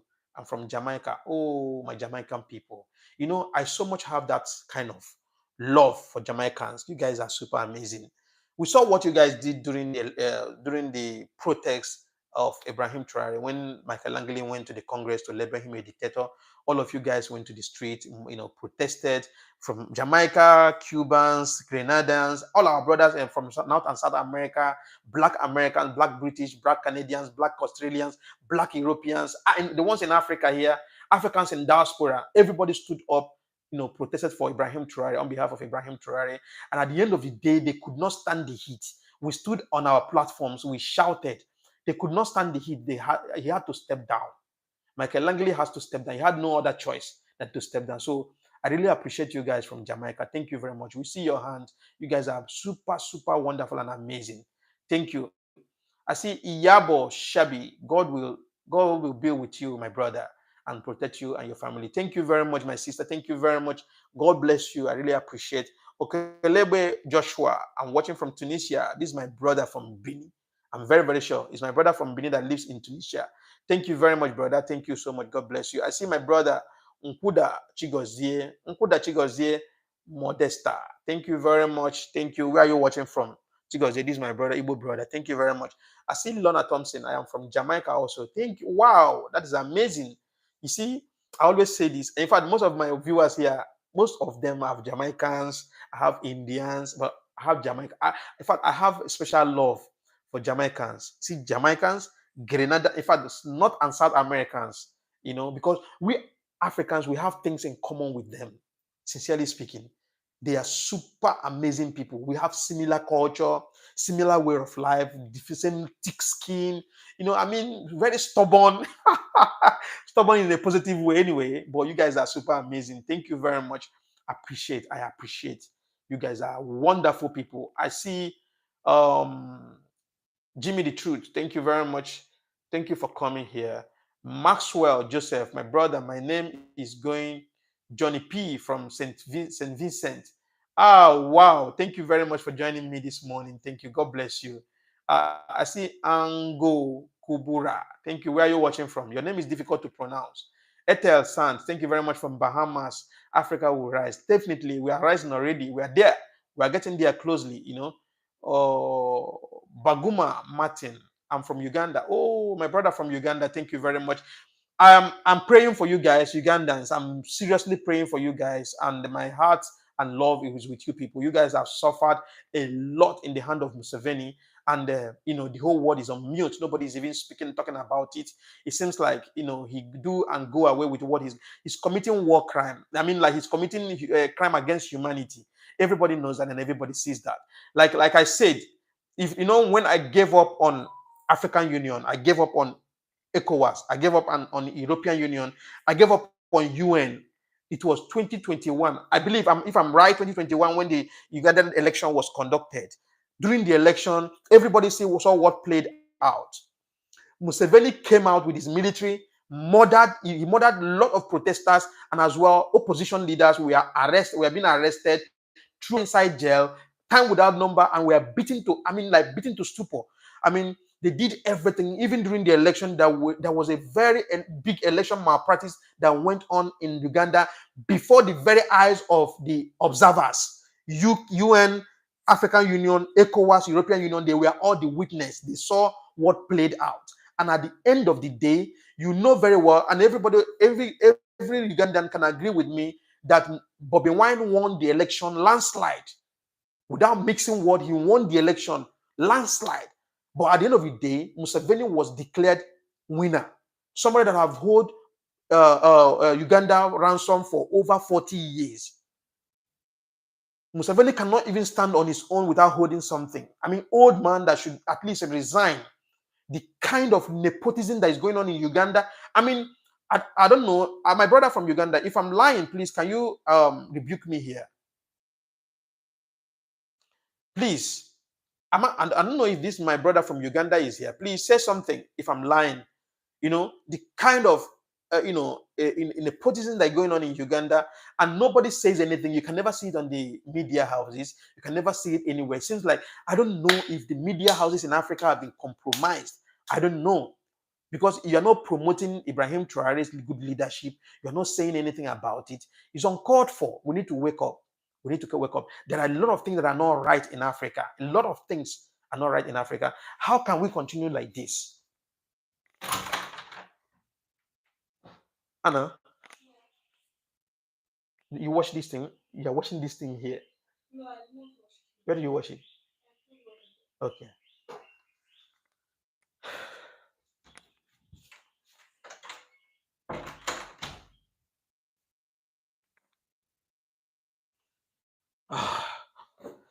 Okay. So let me see. Let me go back to the comment section, because I was reading, I saw my brother from Uganda, it got my attention. So my heart is with Ugandans. I had a dream of going to Uganda. Uganda is one of the countries in Africa that I dream to go to. I've never been to Uganda before. I wanted to go to Uganda. I wanted to, but I don't know how safe it is. I don't know if it will be allowed for me to make videos in Uganda, because I know Museveni is a brutal leader. I see what is going on. I follow Ugandan news back to back. I'm a Pan-Africanist. People don't understand. I'm a very serious. See, let me tell you, I always tell my wife say, I tell them, you guys can go anywhere you guys want, but I can only come visit you guys. But in Africa here, I love my Africa. Do you know one sweet thing about Africa? Our weather. There's no time, there's no season you will cover yourself, wear jacket here, wear cap here. You cannot wear what you want to wear.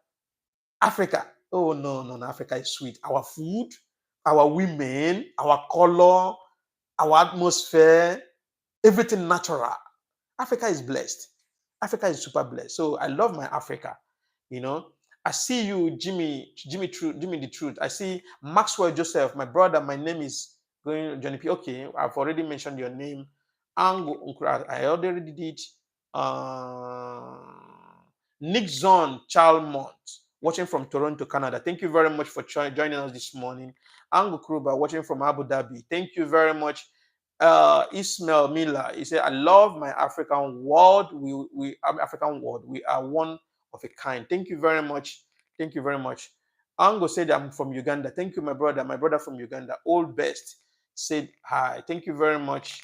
Audi Ahmed Sani, I'm also praying for Burkina Faso to be more stronger than it is. Thank you very much. Jenny James, well, from London. Thank you very much. James, Clement James, you have a great amount of brothers from St. Kitts and Nevis watching and listening. Thank you very much. I love my people from St. Kitts and Nevis. I've said it time without number here. I love, the way I love St. Kitts and Nevis. I dream to be there someday.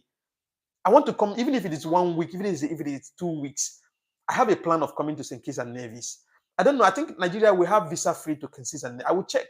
But sincerely speaking, I think next year I will definitely have to make out time to plan for this trip. I want to be in St. Kitts and Nevis at least for 2 weeks. I love St. Kitts and Nevis. Thank you very much.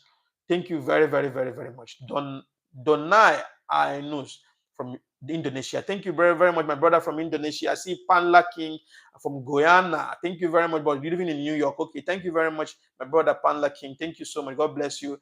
Maxwell Joseph, keep up the good work and protect him, Ibrahim Traoré. He's a king. He is in Africa. We are waiting to come home blessed. Love from my brother. Thank you very much. God bless you. My lady, so let me put on my ear.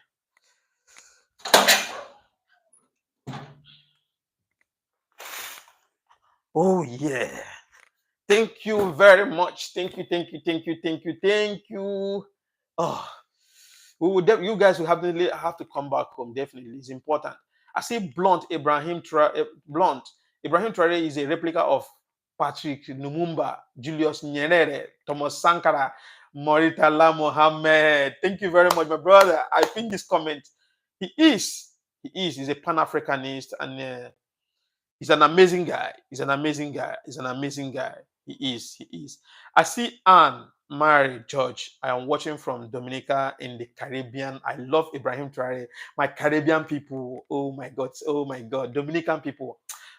You guys, you see, anytime I see our see, they are all African brothers and sisters. So I told people here, these are all Africans. The only thing that is that is discriminating us is distance. Distance is the barrier, but we are all Africans. Thank you very much for joining us this morning, and thank you so much. God bless you. I hope you put on your notification button so that you can come live. Anytime I come live, you'll be able to notify. You'll be notified, okay? Please, anytime I drop my video, you'll be notified. Share the broadcast. We need to get to wider audience. Share the broadcast, please. Thank you very much. You guys are super wonderful. Thank you. Thank you. I see Maxwell Joseph say, I'm watching from New York City. Bless. I love my brother. Bless. Thank you very much. Thank you very much. I see Balatob Godwin. Thank you. Where are you watching from, Balatob? I see Real History. My African brother, NTN, but love from Jamaica. Thank you very much, my brother from Jamaica. Thank you, my Jamaican brother. Thank you so much. God bless you. Yes, I see Balato Godwin. I love my African country. Thank you. Vincent Hampton, how are you? Thank you. I'm doing great, Vincent. I'm doing absolutely well. I see Fenian. They are doing well. Thank you. Thank you. Etel San said, I watch Ibrahim Traoré every day. Thank you so much. Rosen Jones say one of these days I would love to visit Africa. I would definitely appreciate that, and I would want to see you. Please, thank you very much for that. It will be amazing to see you in Africa or see your videos and pictures from Africa. Thank you. I see Buntu Msebi from South Africa. Buntu, thank you very much for joining us this morning. Thank you. God bless you. I see Mulenga Sylvester watching from Zambia. Thank you, my Zambian brother. Thank you. God bless you. So please, how is Zambia? Please, can you tell me more about Zambia? How is the government there? What's going on? I hope everything is okay in Zambia. Please, like I said, always bring in your opinion, your suggestions, your questions in the comment section. Feel free. We are one Africa, one nation, one people. Thank you. From South Sudan, peace and love. Africa, Ibrahim Traoré. Thank you very much, my brother from South Sudan. God bless you. Please subscribe to the channel, put on your notification button, give me a thumbs up, share the broadcast, share it on your WhatsApp, Instagram, Facebook, TikTok, YouTube, Snapchat, Twitch, and all that. All your social media platforms, please, so that we can get to wider audience, please. Thank you very much for joining. Thank you, thank you, thank you, thank you. I see Martin WNB from South Sudan. Okay, yeah, I mentioned your name already. I see Wisdom Fury watching from Malawi, Central Africa. Thank you very much. Traore is the greatest leader. Thank you very much. He is. Thank you. Thank you. I appreciate.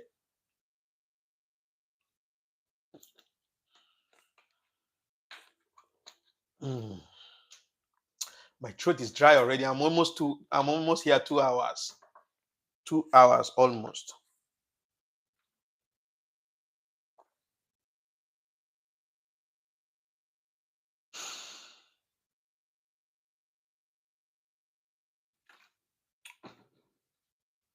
Two hours we are here. Thank you. Thank you. Thank you. Thank you. Thank you. Thank you. Thank you.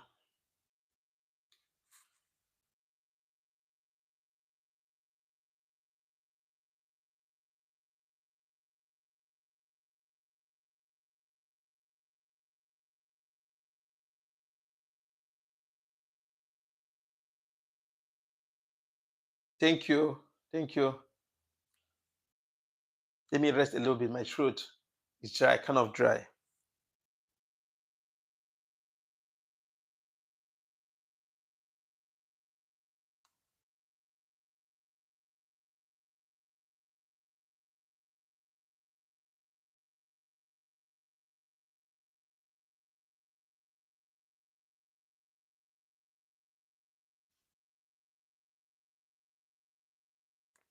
Thank you very much. Thank you, guys. Thank you.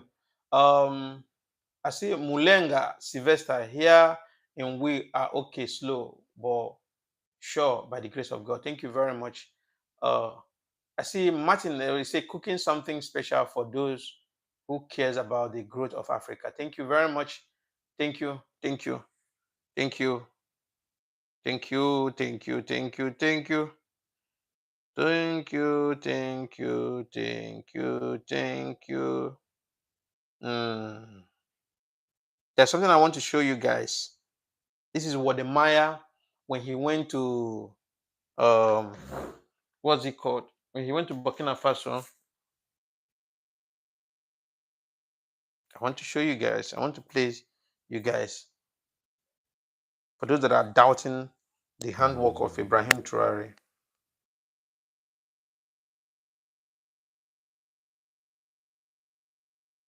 You guys have liked this video because this.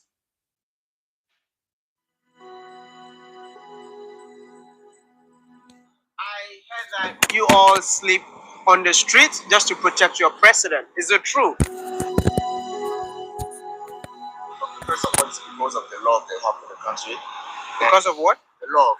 The love for the country? Okay. Also, imagine they're sitting here and the president just passed and see them.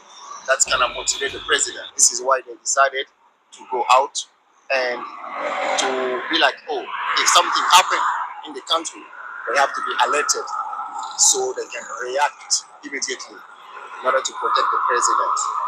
When did this idea begin? Okay. So he said when Ibrahim Traoré became president, they knew that the country has enemies. Wow. So that's why the population started thinking, what can we do to help our president to make our country develop? Are they military men? No, You're civilian. civil, yeah. So does it mean that each and everyone in here is not being paid? Yeah, they're not. For the love of your country. For the love of your president. They are not paid. Some of them are traders and sellers. Okay. Some of them has their own way. They pay Yes. and at night they come here. My brother Tal Today, and my the brother people of Burkina just come Faso to have America. We are confidence waiting in their and we government are to the coming extent back that home most of them to are currently Africa. We invested just in their want to come country. back And a home. I typical know. example is know. Itawa, the EV assembly plant right here in Burkina Faso. This is EV assembly plant. This is electric vehicle assembly plant nous in sommes Burkina motivés à Faso. investir dans notre pays et de faire sortir l'Afrique au-delà des attentes et du monde entier.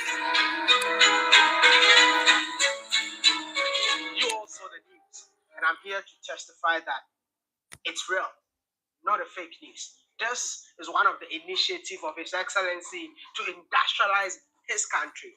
Hence, Sincerely speaking, there's nothing anybody will say against Ibrahim Traoré or against his leadership. He's actually doing well. Everybody knows that.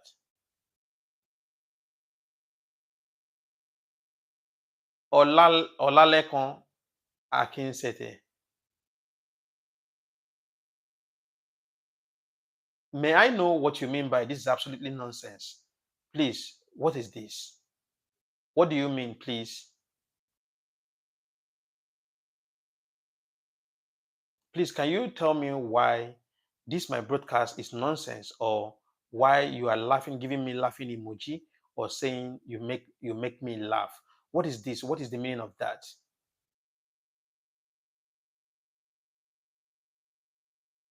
You're asking me what has he done? What has your president done for you? And your life is as miserable as it is. What has your president, your I don't want to be, I have very bad mouth, more than even you do. But you know why I will not use my bad mouth here? Because of community guideline. I cherish my page, okay? So I will not be that harsh to you. I will be kind and soft. So what has your president done for you?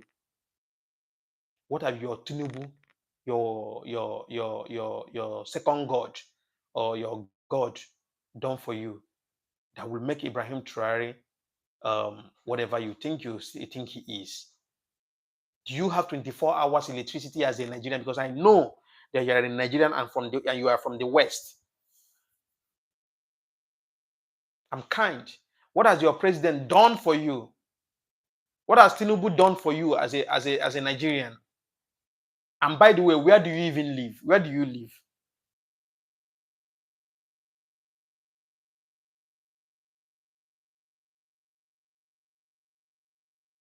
Thank you very much, Marian. Thank you very much. Thank you. Thank you, Miriam. Thank you. Thank you. Thank you very much. I'm asking you, Olaleko Akinsete, What have your president done for you? What has your president done for you? What is your benefit from the corruption that is going on in Nigeria today? What did you benefit from the corruption? Okay, maybe your father is a politician, or you're a politician that have embezzled the life of Nigerians out, and you are here to come and tell me that yes, I am a Nigerian, but I live in the US. You see, that is why you see most of our people that are in diaspora, their brain is no longer functioning well. Yeah, because of you guys are not eating this natural food. What you eat is burger and what's it called? What is the taco? This Mexican taco and all these artificial food. So it makes you guys does not reason well like human beings anymore. You see? So you know, I understand. I understand you've been in America for a very long time. You've not been home, right? So the weather is not that good to your brain. The weather has freezing your brain, and your brain is not functioning anymore. You understand? So yeah. So the moment you see my name, you think I am in support of Tinubu. No, it's not about that because of your comment. It's ridiculous. Do you understand? You've not. I believe so much well that you've not been to Burkina Faso before. I believe pretty well. You've not been to Burkina Faso before. You've never been to Burkina Faso before because you cannot be here and be there. You cannot be everywhere at the same time. When last were you in Burkina Faso? Can you explain to me when you visited Burkina Faso last? If you think you've been to Burkina Faso, when last were you there? You're making me laugh. You're the one making me laugh here. You're the one making me laugh here. This is what I'm saying. I keep saying this. I will say this time without number. Tribalism is the main problem that we have in Nigeria. Tribalism. See, let me tell you, even at the state of Nigeria now, as the way Nigeria is, the way economy is going in Nigeria, will you still agree with me that next election, Yoruba people will rally around and supporting, asking people to vote for Tinubu? That is the mindset. Listen, let me tell you. I keep telling you, see, Tinubu is not going back 2027. Olaleko, I'm telling you this. Let this sink inside your brain now. Have this at the back of your mind. Tinubu is not going back to that seat in 2027. Mark my word. Today is 24th June 2025. Tinubu will not be re-elected back to that seat in 2024, 2027. First of all, he's not even in good terms with the Northerners right now as we speak. Tinubu cannot comfortably go to the North to campaign now as we speak. And besides, you saw what happened in 2023. You saw how the election went through. He did not get any vote. He did not win any state in the South, in the Southeast. He did not win any state. Even his own state, Lagos State, was won by P2B. So how will you ever think that Tinubu will ever win in 2027 when he's not even in good terms with the Northerners? Hello, Zainab. Good morning. Good morning. How are you doing? I'm fine. Good. I'm all right. Are you coming now? Yeah. Okay, no problem. When you get there, you call me. Okay. Yeah. So when he's not in good terms with the North, how do you think? Where will he fabricate the result? And the Northerners. One thing I love about the Northerners.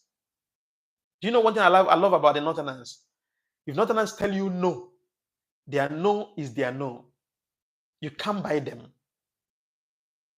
Northern people, you see, let me tell you, Hausa people, they are the most honest, they are the most reliable, they are the most confident people in Nigeria, tribe in Nigeria. If Northerners tell you no, their no is their no. So if you think you can buy the Northerners with money, I know that by now the reason why he's claiming projects that are not. Look at 15 trillion naira building Lagos Calabar Coastal Road. That road is not necessary.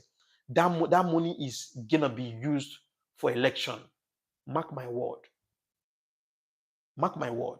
That's why he's gathering a lot of money so that he will go to the North and bribe them with money. But you cannot bribe Northerners. When the Northerners hate you, they hate you for real.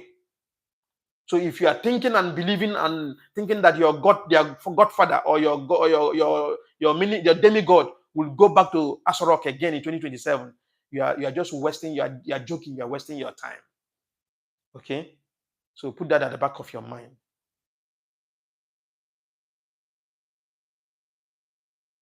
They still never say anything about, they still never say anything when Buhari was there. That is their business. But I can tell you for free, your Tinubu is not going back 2027. It's not going to go back. Don King Ezekwesili, don't mind them. Tinubu has done nothing but corruption. I mean, if you're talking about corruption, it's a corruption, but both leaders have been in power for 3 years. Check the difference. The difference is clear. The difference is absolutely clear.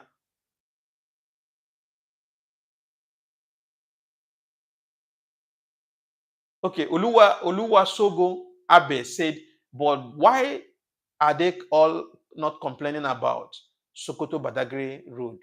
Why always the Lagos Calabar Express? Let me ask you something. Lagos Calabar Express Road, is it necessary? That is a question I have for every Nigerian that is supporting this corrupt, regime. Is Lagos Calabar Express Road necessary when you cannot even maintain the one you have already? You already have an access road to Calabar, and you cannot maintain that road, widen up that road and fix it very well. You can't do that. It's to create another road altogether, destroying people's properties. And they told you, listen, they told you that the 1 kilometer of that road is 4 billion naira. 1 kilometer of that road is 4 billion naira. And that road is going to cost you, the taxpayers and your resources, is going to cost you 15 or 16 trillion naira. And you have the right and you have the infantry to justify this right. I mean, where are we? What is wrong with us, Nigerians? This tribalism have eaten us deep, so to the extent that we don't even know what we are doing anymore. Yeah? To the extent that we don't even know what we are doing anymore. It's too much. It's too much. It's too much. You said Northerners love Igbo so much. I don't know about that. I don't know about that. If Northerners love Igbo, they don't love Igbo. That is not my business. My business is that, I choose to love whom I want to love. That is me. Like I always say here, my platform, I don't know what is tribalism. I don't know tribe. I don't know culture. Sorry, I don't know tribe and I don't know religion. Sorry. Everybody is one. I don't know race. I don't know color. Everybody is one. Be you a Northern, be an Igbo, be Hausa, be whatever. We're all the same. We're all one. And that is one, anybody that have the spirit of Nigeria, genuine spirit of Nigeria, that's the one thing that you should have at the back of your mind, that we are one people, one body. Okay? Set aside all this tribalism because I'm Yoruba and this one is Igbo. Now, as it stands now, you can never vote for Peter Obi. Yeah, I know that. Even Tinubu, if Tinubu comes 2027, you will still vote for him. Even if he's not doing right. Because why? He's your kingsman, he's your tribal man, he's your face, for the same race, the same tribe with you. So definitely you will vote for Tinubu. So there's no need for this argument. Robinson Sonny, who will now be there? I don't know. Olaneko Hawkins said, they say, did you go to school at all? No, I'm illiterate. I'm illiterate. I thought I did not go to school. So manage me the way you see me. Okay? You will go school. We don't see how your life be. Okay? I no go school. Oh. You don't see the way I talk. And I go school. Do I look like a person who go school? I didn't go to school. I'm an illiterate. So you have to deal with it. Okay? Yeah, people will go school.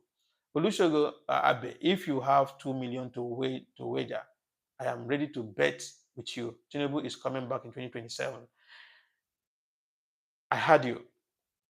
But if the road is Lagos to Southeast, you won't complain. He said, but Sokoto Badagry is okay. And I said, I'm gonna read your comment. Oh, Robinson said, it's not necessary, bro. They just want to use it for campaign. Thank you very much. Somebody that is reasonable is talking. I have reasonable people. That's why they said If you come to a family, you will see mad people, you see good ones. So I have reasonable people here still that are responding. You say Lagos is feeding the country, but you don't want Lagos to have new infrastructure. Which infrastructure, may I ask you, please?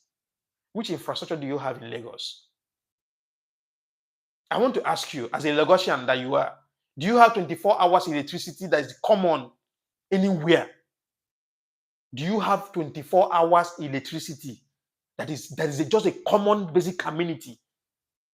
Do you have it in Lagos? Then infrastructure, Mr. Infrastructure, answer. Can you boast of 24 hours electricity in Lagos? The other day we saw it in Lekki, how people's house were being soaked with water. And you're here to call me illiterate that I did not go to school. Thank you very much. I love that. I love challenges. I love when people challenge me. I love it.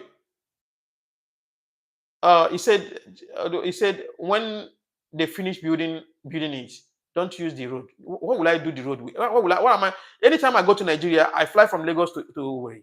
That's how I do. And besides, our government is building an airport for us now, so there's no need for me to fly to. I'll fly straight to my state. Anytime even last year, even as I'm going again now, I'm going to fly down to East. I don't go to that route. I don't want to risk my life because insecurity.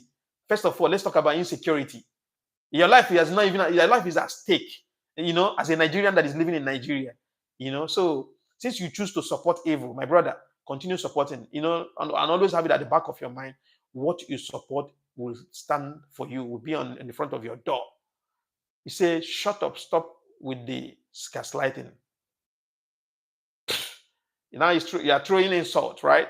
You say you are not tribal, but you love Igbo. Are you normal? I mean, listen, are you not reading my lips? Read my lips. I thought you said you are educated. Read my lips very well. Did I tell you that I support? I don't care. I don't know tribe. I do not know tribe. I don't know. I don't care where you're coming from. I don't care your color. I don't care who you are. As long as you're a human being. Do you understand? My platform is for humanity, not for tribe and religion. So you people that worship tribe is your business. Go and vote for Tinubu. If Tinubu come back 2027, don't come back to my page again. Don't come back to my platform. Tinubu will never smell that seat again. Mark my word. Do you think people are not awake? You think it's by manipulating the now an INEC? It's not by manipulation. We will see the end of it. Yes, we will see the end of it. Say you are not tribal body. I see Amade Francis, my brother, the road is a waste of taxpayers' money. I said it time without number. Thank you very much, my brother, for saying that. This is another person that said the same thing. My brother, the road is waste of taxpayers' money. But a typical Yoruba man will blindly support Tinubu. Exactly, I know. Even as they know, they have been enslaved by Tinubu regime. They have been enslaved.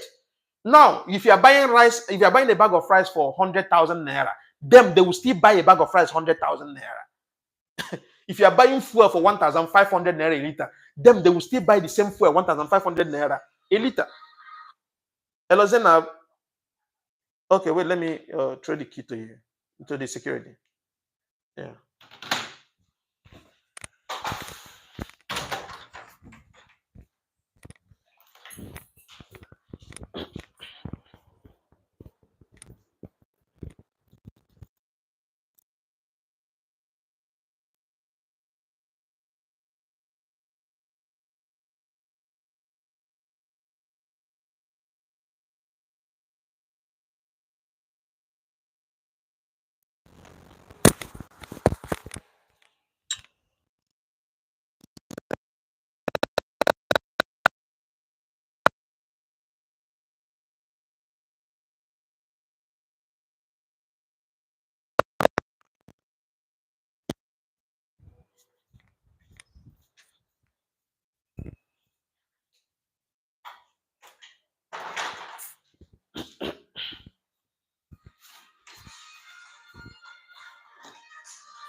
You know,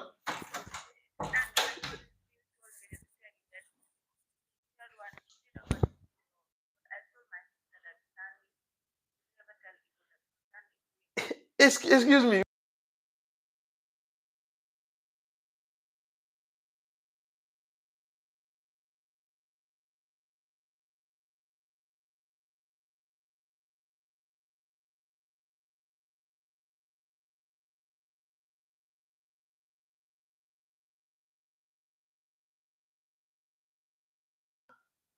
Yeah. Oh, I need to read all the comments, but it's very difficult to read all. 2027, we are defending our vote. Tinubu is not Jonathan. We are going to play the game, and win. You will play the game and win, right? Let me take a screenshot of this. Oh my goodness. Let me tell you something, my brother. I hope you are listening to me. I hope you are listening to me. I see Yoruba people now don't fool my comment section. But I will tell you something that will shock you. I will tell you something that will shock you. Do you know me personally? If he's an Hausa man that will carry on the affairs of Nigeria and make sure that dividends of democracy reaches every single Nigerian and provide the basic amenities that we need. If it is an Hausa man, if it is a Fulani man, I swear with everything inside me, I will vote for that person. I'm not tribalistic like you. Do you know when I left Nigeria? I left Nigeria 2009 when I was very, very, very young. Do you know what made me to leave Nigeria? I've told you guys my story. So for me, if you're talking about tribe, I don't know what is tribe. What I care about is humanity. If it is a Fulani man that will fix Nigeria and brought the Nigerian glory back to Nigeria, I swear to God who made me, I will vote for that Fulani man. Now, let me shock you. Let me shock you now. Oluwashogu, let me shock you something. Let me shock you something. Let me shock you now. Let me shock you. Let me shock you something. Let me shock you. Do you know that if they put Peter Obi and put Traoré and ask me to vote, do you know where do you think my vote will go? My vote will go to Traoré. Traoré is a Yoruba man, and Peter Obi is an Igbo man. My vote will go for Traoré. I'm not mixing words. You are a tribalistic. I don't want to be. I don't want to sound bad. My mouth is. I have a very, very, very bad mouth, but I try to, respect myself because of a community guideline, and as well respecting people that are watching me. I have over 300 people watching me right now. Okay, I try to be respectful. But do you know that if you put Peter Obi here and put Traoré, sincerely speaking, with all honesty in me, I will vote for Traoré because you know why? Because I love Traoré's way of politics. You can never compromise Traoré with money. Never. It's not possible. It's not possible. And Traoré have never been in power as governor or whatsoever before. So I believe in him more than even I believe in Peter Obi, knowing fully well that Peter Obi will still do well. But I will give my vote to Traoré because I see him as a revolutionary politician. Do you understand? This is the height of, I don't care about tribe. What is tribe? What has tribe done for me? What has tribe done for me? By the way, what has Nigeria done for me? I'm the one adding values to Nigeria. Nigeria has never added any value to me. Your passport is next to nothing. Your passport, your Nigerian passport is next to nothing. The worst passport in the history of the world. Yes, Nigerian passport. Anywhere you appear, it appears danger with Nigerian passport. So what are you talking about? Who are the people that messed up Nigerian passport and Nigerian names? Is it not politicians? Have any Igbo man recently become a president, lead Nigeria? Is it not you people, Yoruba and the Hausa? Have you not guys done enough? Have you guys not done enough? Nigeria have never added any single value for me. Victor Ita, no, Peter Obi, I don't have no problem with Peter Obi. I did not say anything is wrong with Peter Obi. Peter Obi is good. I love him. I love his manifesto 2023. I love everything about him. But I want to prove something to these Yoruba tribal bigots. I want to tell them something. For me, if you put Peter Obi and put Traoré, I will choose Traoré over Peter Obi. That is my opinion. I'm not saying that there's something wrong with Peter Obi. Do you understand? So I hope that they are still here. I hope they've not gone out. I hope they've not run out. Let them be here. Oh. We are talking about Traoré, Burkina Faso, not Nigeria. My brother, you brought up the issue of Nigeria. First of all, you said Traoré is not doing anything because I already know that you are a bot. You guys have been compromised. I understand that the fact that you guys now are, going around with your propagandas and all that. So let me just put you in your place right now. You are in my channel. You are in my platform. I have the right to remove you now. I still have the right to leave you.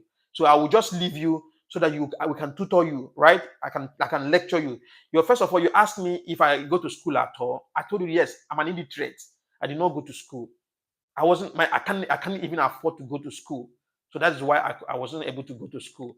So you that went that is educated, what is the positive impact that you have done to the society? Please name 2, and I will name 4 that I've done. What is the positive impact that you have done to Nigeria as a society, Nigerian society? You've done nothing. I doubt if you even have a job. I doubt. If you're living in America, you're living in America because you run to you think Nigeria, you don't have any confidence in Nigeria anymore. That's why you run to America. If Nigeria was good, will you leave Nigeria and run to America? The answer is no. Nigeria is not a good place. It's not even a safe place for anyone to stay. Also, Chukwuemeka say, bro, you have an audience watching. It's only polite to excuse yourself when you want to leave the screen, just for future purpose. Thank you very much. God bless you, Ozochi. Thank you for correction. Thank you. Your reason for leaving Nigeria is not my problem. Anybody can leave Nigeria. Olaleko can say we are talking about Traoré, Burkina Faso, not Nigeria. Okay.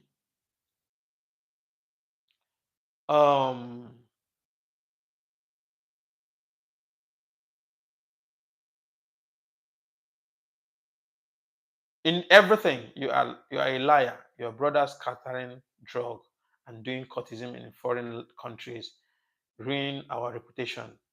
Ruin your reputation, our brothers.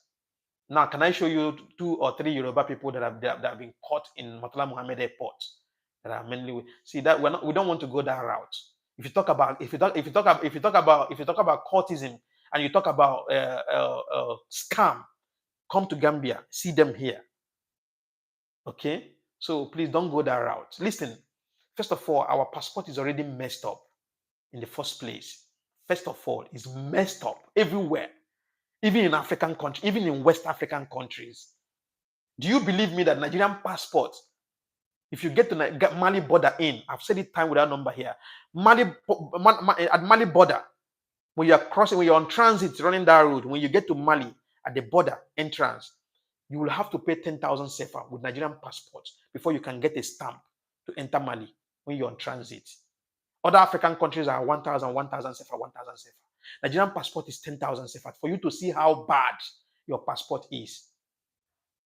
Mali border out, you still have to buy another 10,000 sefa, that making it 20,000 sefa if you are on transit on that road.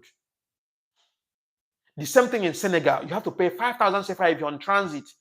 5,000 sefa in, 5,000 sefa out. Will you agree with me with that? That is how bad your passport is. And you have a drug baron as a president, a Pablo Escobar as a president, and you are here to defend. What are you defending? Calm down. Calm down. I did not mention anybody's name, but I'm telling you, calm down. Okay? Let's be respectful. I don't want to remove you from this channel, but let's be respectful. Okay? And secondly, if you talk about our passport, the state of our passport is very bad. It's very bad. I travel around. I travel a lot. It's very bad. 2016, when I went to China, we got to China, at Guangzhou Airport. I had other African people, citizens coming behind me, and other Nigerians. We were about 4 or 5 Nigerians and the other African countries, right? So African countries, when they got to the immigration, they will check their passport. They ask them to go. They will enter. When they come, they will ask them to go. But Nigerian passport, they will put you one side. After when they put you one side, they will come out and start asking you, interrogating you, asking you questions. You'll be there for 45 minutes interrogation before you can be allowed to enter, to leave the immigration and enter inside China. Okay. Some will even be repatriated immediately back to where they are coming from. So this is how bad our passport has become. This is how bad. I will not remove you, Oluwasegun. I will not remove you, but you will always hear the truth. I know the truth is always bitter, but you will hear it. No matter how you try to, this is our problem. Tribalism. Tribalism has eaten Nigeria deep to the extent that we cannot see. Tribalism has eaten Africa deep. Tribalism. Wambo Samuel, you are saying the truth, my brother. Thank you very much. Tribalism is the only problem that we are having. Until the day we decide to say the truth the way it is.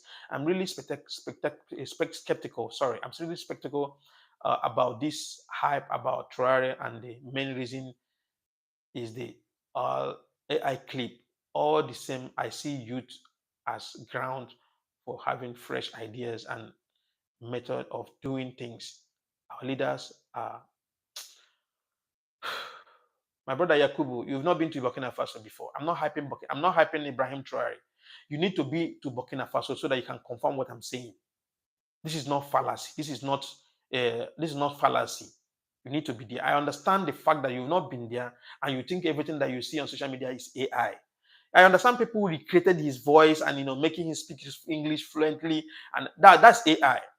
But you need to come to Burkina Faso. If you have been to Burkina Faso before, you need to come to Burkina Faso now and confirm what people are saying. See if it is true or lies.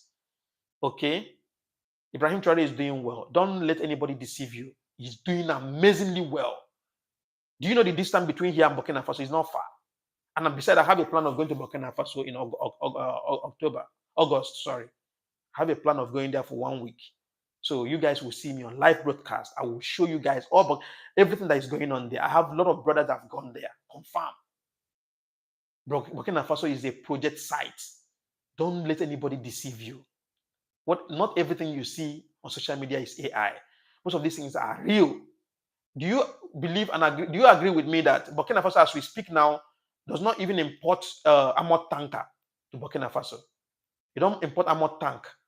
They are producing it by themselves. That is to tell you how committed this guy is. Okay? No one person will fix Nigeria. That can do that. Okay. You are saying the truth, my brother. Thank you very much. Thank you. Oluwasegun. They keep using AI to promote Traoré. Imagine celebrating his president for building tomato factory. I've never talked about even his tomato factory. I've never even said that.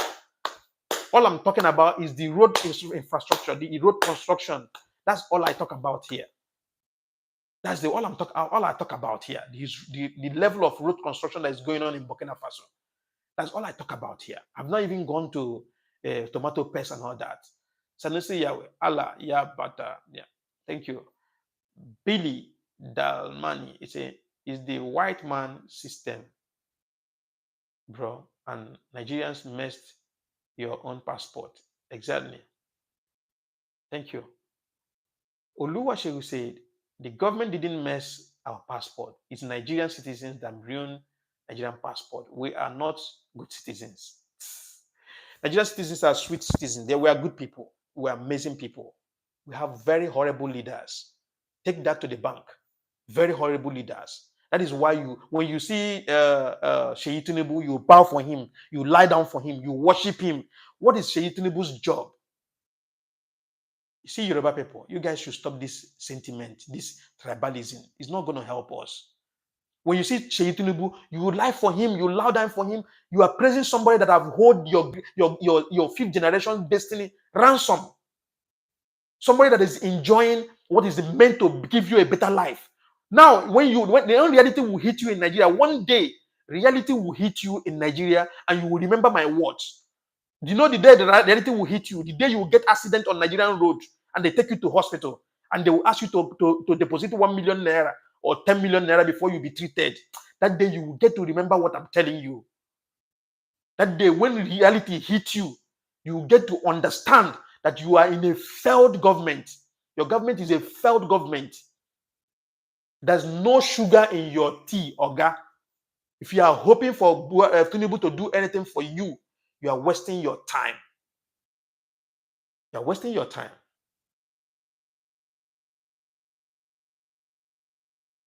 You say, when last did you go to Burkina Faso? You're asking me when last I went to Burkina Faso. I told you I'm a traveler. That you are in America, you don't know nothing. You don't know anything about it. Listen, let me tell you, I will tutor you. I'm a big traveler. I'm a traveler. In fact, all my life, I travel.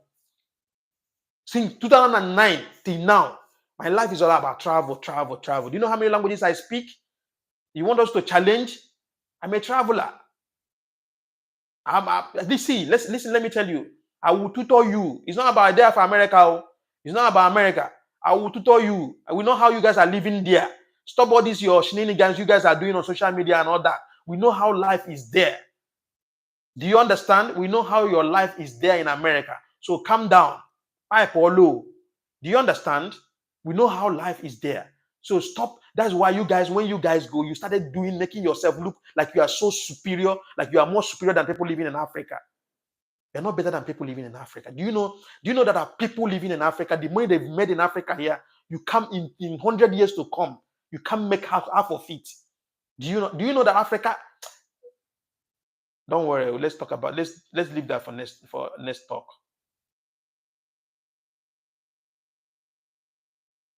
When was your last visit to Burkina Faso? Nigeria is 100% ballistic by design and can never change. Regular government system is the only answer. Exactly.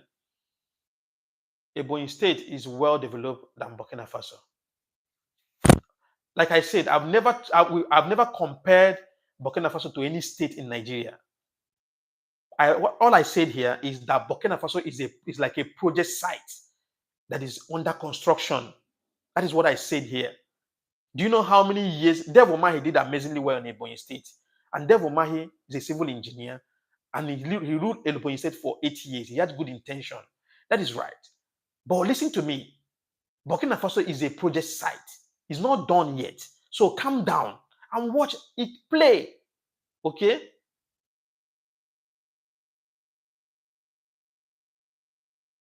I could visit to Burkina Faso. Okay. Armor tank that's produced everywhere in Nigeria. Even Innocent produces armor tank. But at least Burkina Faso can produce that. Gambia does not produce it. At least Burkina Faso can produce it. So we give them kudos to that. Okay? If you are celebrating Traoré good rules, why are you complaining about Tinubu Road? Tinubu Road, listen to me. I don't know how you guys are understanding issues. I don't know. You are not understanding things. What I said that Calabar Coastal Road is not necessary. It's not necessary. And the money they are using to fix that road is too much. 16 trillion naira, my brother. You don't even have electricity. That money can be used to build power plants. That's what I'm saying.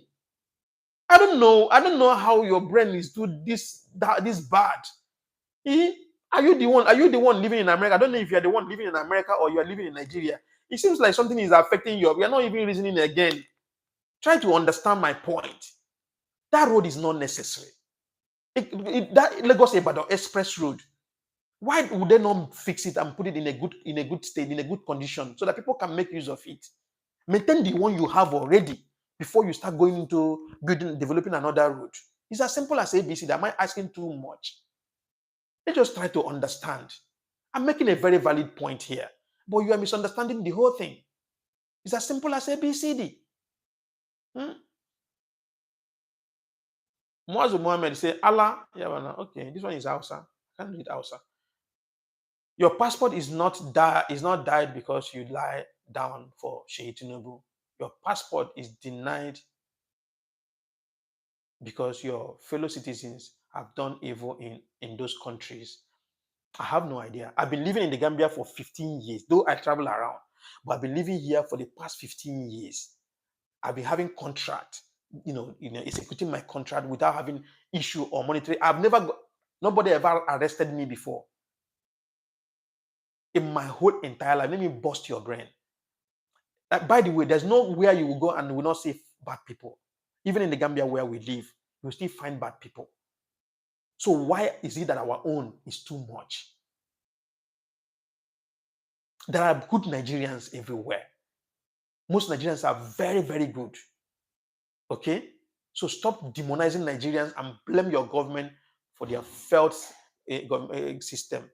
Okay, you say, guy, Nigeria, okay, yeah. Nigeria, I know, are very deceitful. I don't know. I don't know about Nigerians if they are deceitful. I was only waiting for you to systematically wish me bad, and you finally did. I've never wished you bad. But you guys are very funny in this comment section.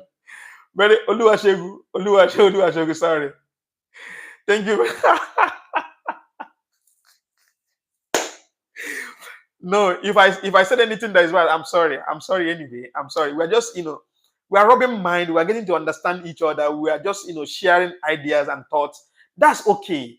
I'm very sorry if I said anything out of anger. I'm sorry. I'm sorry. I'm sorry. You guys are funny, Nigerians. But Nigerians are sweet. I swear to God. Forget about. See, any country you go and you don't meet Nigerians, it's better you just pack your load and go. I'm telling you gospel truth. Devil Mahi is repairing over 200,000 roads. Sorry, over 2,000 roads and building new ones. Why? No, you see, Devil Mahi, you cannot use Devil Mahi to compare to any politician in Nigeria. When you see, let me tell you, you see Devil Mahi, you see Wike has his own problem. Wike is a stubborn person. Everybody understand that Wike is naturally stubborn, but Wike is a leader that is intentional.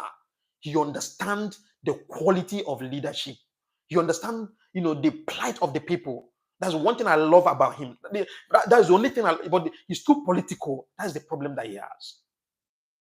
Wike and Devil Mahi. No, leave these two people. Leave them out of it. You see, when you're talking about Nigerian politicians, leave these two people. Put them by the side.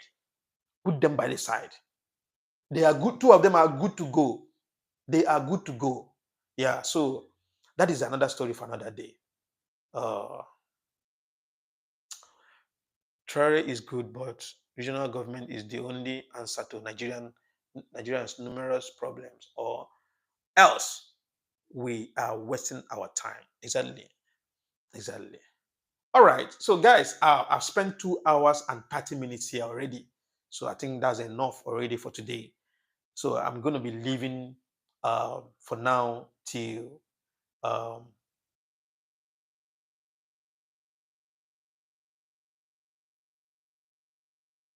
yeah. Thank you very much. Thank you very much, guys. I've spent 2 hours here, 2 hours and 30 minutes already.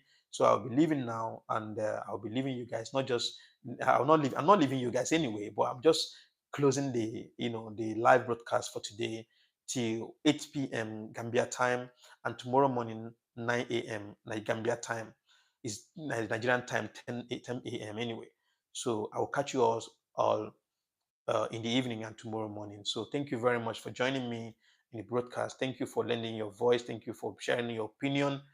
Have a great day coming back to you for you. Thank you very much, Oluwasegun. You're very stubborn. Thank you.